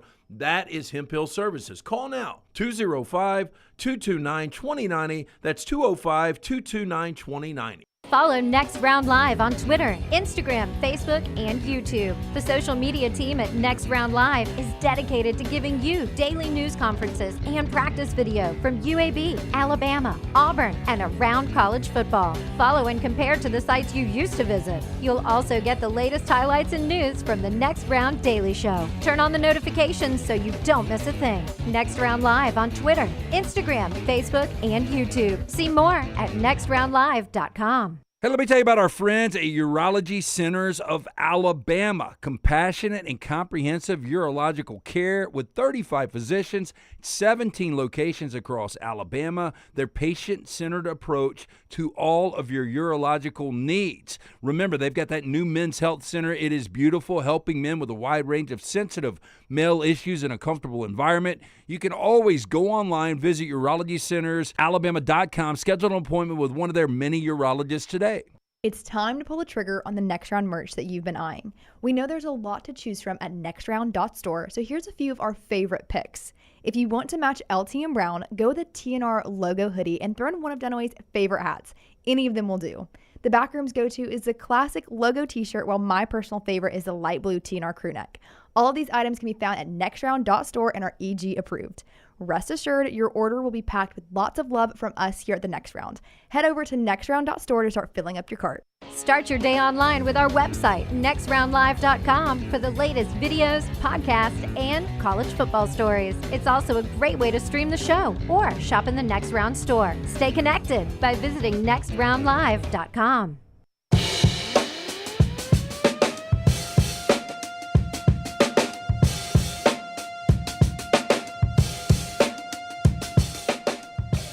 All right.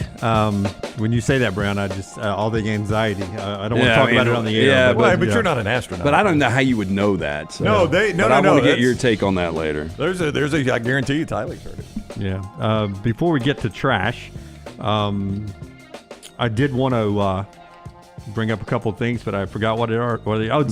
Super Bowl. Yeah, you had prop bets. A couple of prop bets, but also the jerseys. Do y'all know who's in white and who's in their home uniforms?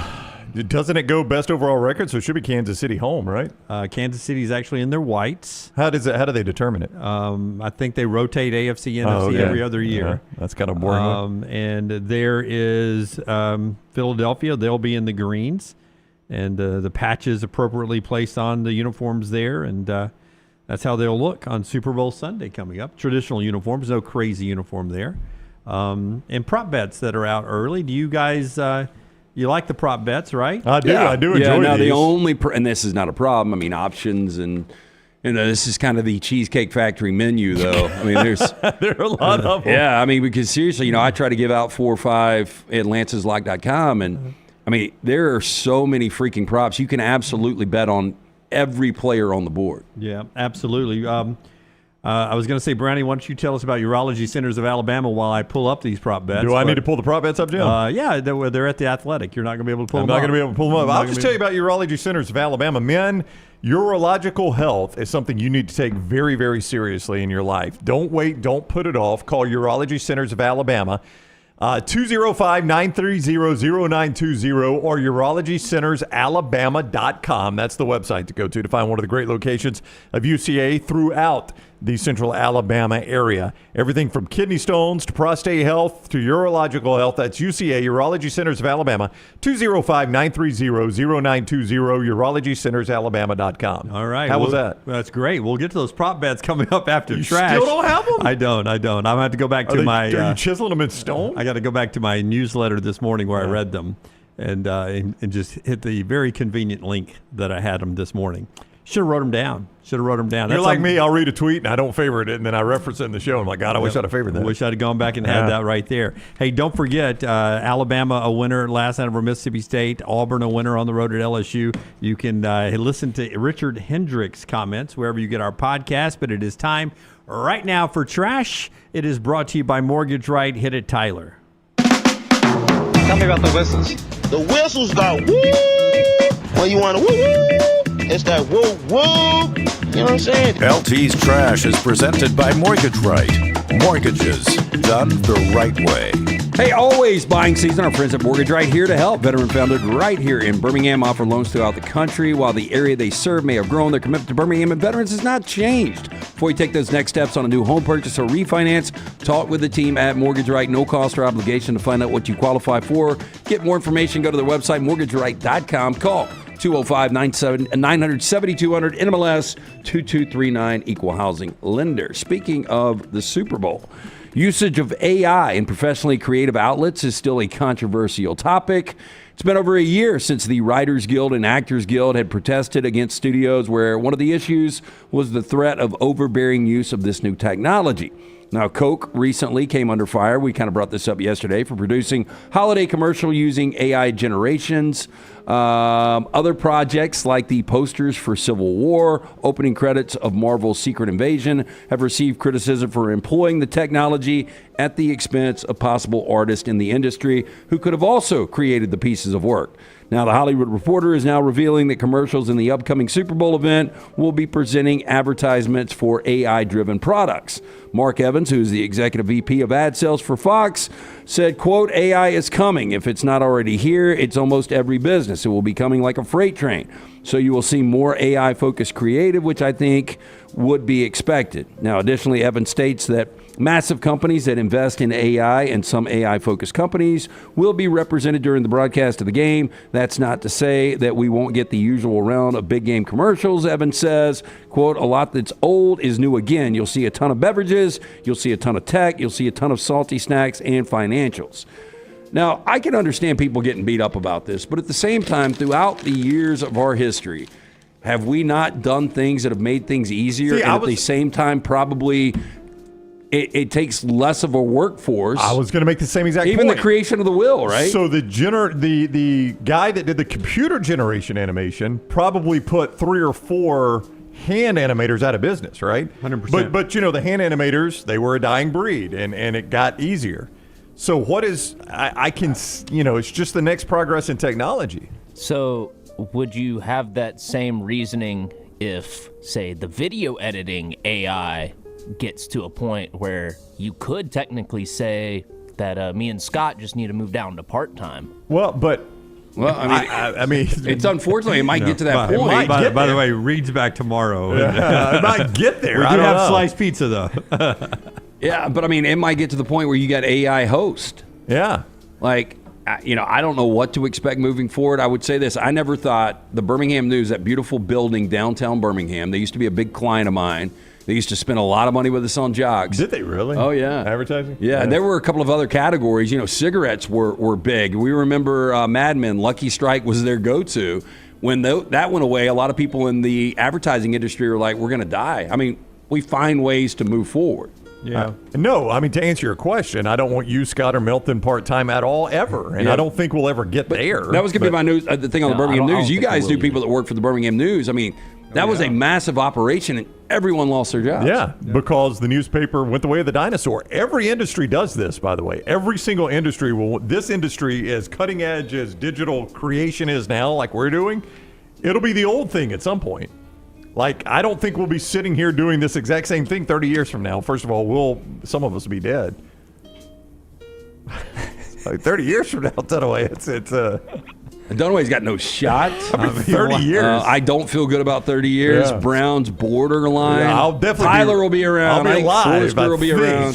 So right now, there used to be an old guy. I don't know if they still do it or not. Did Al Roker take it over? That on the Today Show. No, that was the fat guy, Willard Scott. Willard Scott. But did somebody take it over? Like, do I they think still? Al Roker does it now. Yeah. I mean, Smuckers. I mean, they're paying money. That's right. Yeah, somebody still does it if they're paying money. I So can promise somebody you that. turns 100 on Today, and there's enough of them that there's one every freaking day coming out of the national weather that they spin some old person around on a jelly jar. Yep. We're here now to unanimously bet. Oh, yeah. You that ain't making it to 100. I don't make it to jelly jar age? That is correct. No, yes. zero chance. Yeah, there's no chance you make it to the jelly jar. Wow.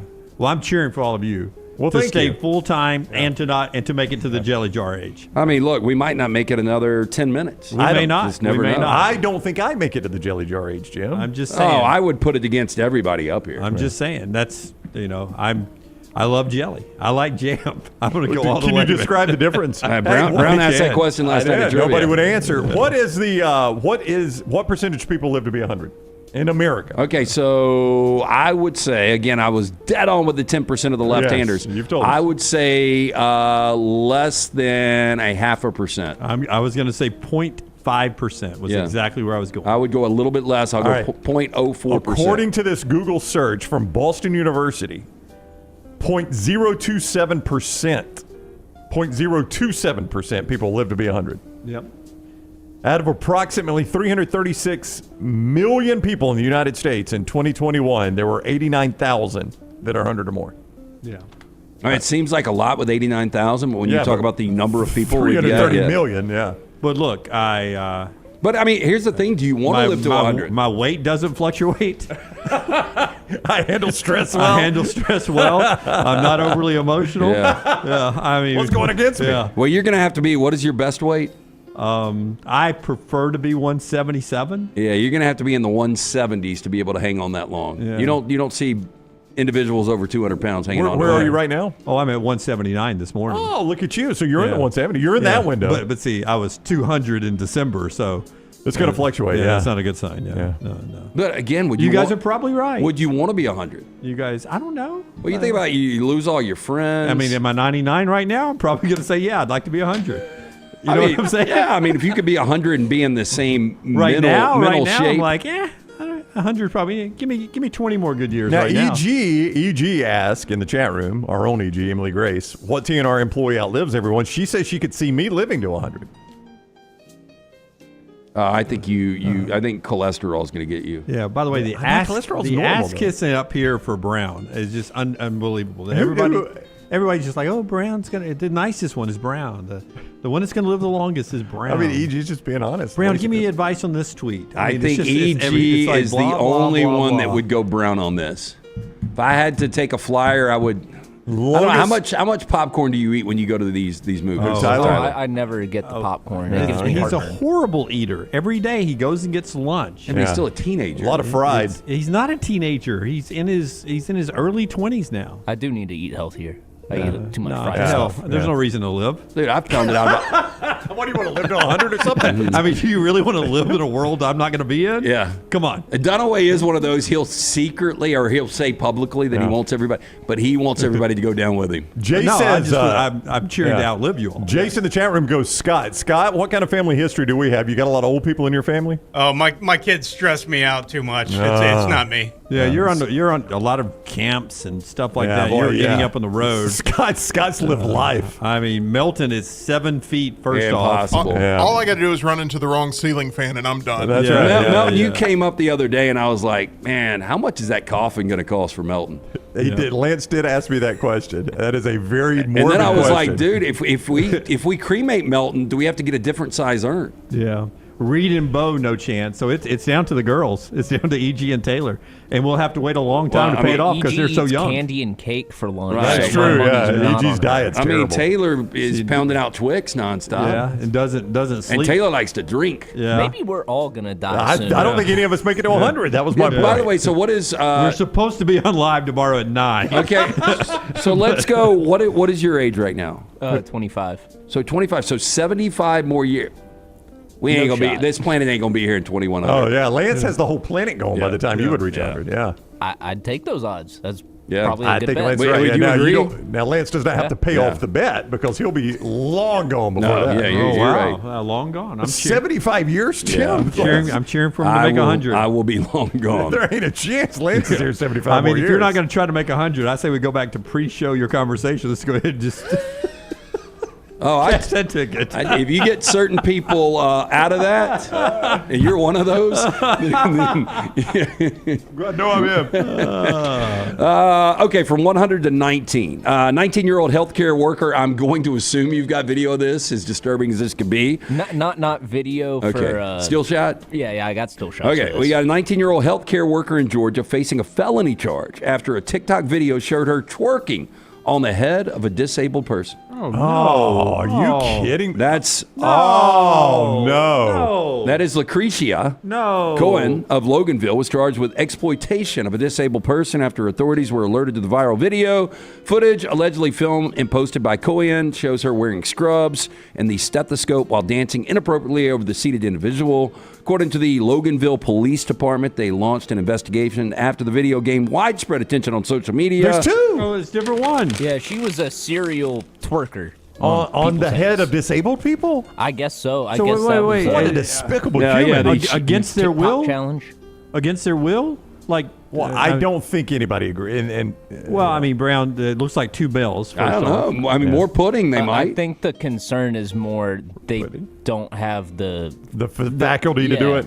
to actually say, oh, I would like that to happen, or I would not. Well, according to the police chief, Dick Lowry, he condemned the act, stating, quote, "When I watched it, disgusted is the only word I know. He's disabled. Dick's disgusted. And then making the video and posting it to social media for your own benefit is the exploitation of that person." I'm very close to the island on this one. Now, she's in county jail right now. Authorities lock are up? reviewing whether other victims may have been involved. Police believe she worked in an in-home adult daycare program, though her licensing status is unclear. Yeah, I mean, this is... Yeah. I don't know if I want to go island yet. I need to know a little bit more I said about very her. close. No, I mean, listen. I mean, this is eye for an eye, man. We tie her down we to twerk on her? We tie her down to a wheelchair, and people take turns. We'll just walk by and But twerk on her Dunaway, head. when you're shitting your diaper, I can't and, twerk. and you're drooling, would you want her twerking on? You might want this. That's what I said. Yeah. Did these people volunteer for it? Is this like a nursing home lap dance? Well, I do need to know that. To Tyler's That's right. point, if they don't have the mental capabilities to process that, then this is even more I thought- despicable. One of the Like, I'm tired dumbest... of playing checkers. Yeah. One of the dumbest storylines in Landman is Yes. the really obnoxious girls going to the retirement home and then Yes. doing the field trip to the strip club. Yes. But there are some cocoon age people that would probably enjoy the strip club. That's right. Maybe. That's We've got a Michigan civil rights law firm filed a lawsuit against Lyft after one of its drivers refused to give a ride to a Detroit woman based on her weight. Well, I mean, if I'm in a Kia Soul, yeah, it's my car. It's just not going to work. If you're driving a Fiat 500. Yeah. She's the one standing on the side of the road. Yeah, I'll get to it, and you guys tell me. Like, I don't know how big of a, well, it's obviously a big problem, but I don't know if this should be the story that it is. Now, according to the complaint from Marco Law on January 18th, Dawa Blanding, a self-described BBW rapper who also goes by the name Dank DeMoss, called a Lyft for a ride from her home to watch a football game at her cousin's house. But when the driver rolled up in a Mercedes-Benz sedan, he locked the doors and tried to drive away. Now, when questioned, the driver told Blanding she was, quote, too big to enter his vehicle. A video of the interaction posted on Dank DeMoss's TikTok page went viral, getting viewed hundreds and thousands of times. In the clip, the driver, who is not named in the lawsuit, told Blanding he was canceling her ride and told her she's gonna have to order a bigger car. I got the driver's side on this. You guys know I'm the moderate person on the show, and I love every human. We should love everyone, and nobody should be mistreated, no matter their size, whatever. But it's just a situation where it's a smaller car. That's right. You're a bigger person. She can't sue Delta if she can't fit into a seat. Right? Yep. She can't sue Delta Look, for and that. this is book by cover. The story of that one lady who has to buy a second seat. Oh, yeah, that happens to bigger people. Because she got a second seat ain't going to work for her. I'm not even sure in the aisle there. So do you guys... She can't sue Delta. I'm sorry. Play Carney real quick. What do you think the weight is? Oh, I don't even know how to guess. On Dank something DeMoss. like that. I mean... 500? Yeah, it starts at 500. I don't even know her height, but it starts at 500. Okay, so here's the thing. Like, I know there's thyroid problems, and I hate it for certain people that can't do certain things and they can't help it. And you can just get on the wrong side and you can never beat it, man. But I would say at her listed weight of 554 pounds, she can do something about it. Back up from the table. Boy, I was very close. 554 is the 554. Yeah. Are those the two attorneys in the photo? Did they win? I mean, I'm just, again, book by cover. I'm assuming those are two attorneys. He's proud of his client. I think so. Yeah. So they won the case? They won the case? I don't think they won the case. I think this is just... Now, the lawsuit seeks compensation for stress, mental anguish, attorney fees, among other damages. Attorney fees is going to be key there. And states that the incident was a violation of the Michigan Elliott Larson Civil Rights Act. It's probably why every trial should be a jury trial. See, I think this is like a Six Flags situation where, like, if the lap bar doesn't go That's down, right. you can't ride. You can't help it. You That's can't ride. I'm If sorry. you're not tall enough, you can't ride. Dude, she's so big she can't even clip her earring. Yeah. Look at that. You can't go to the screen machine. Yeah.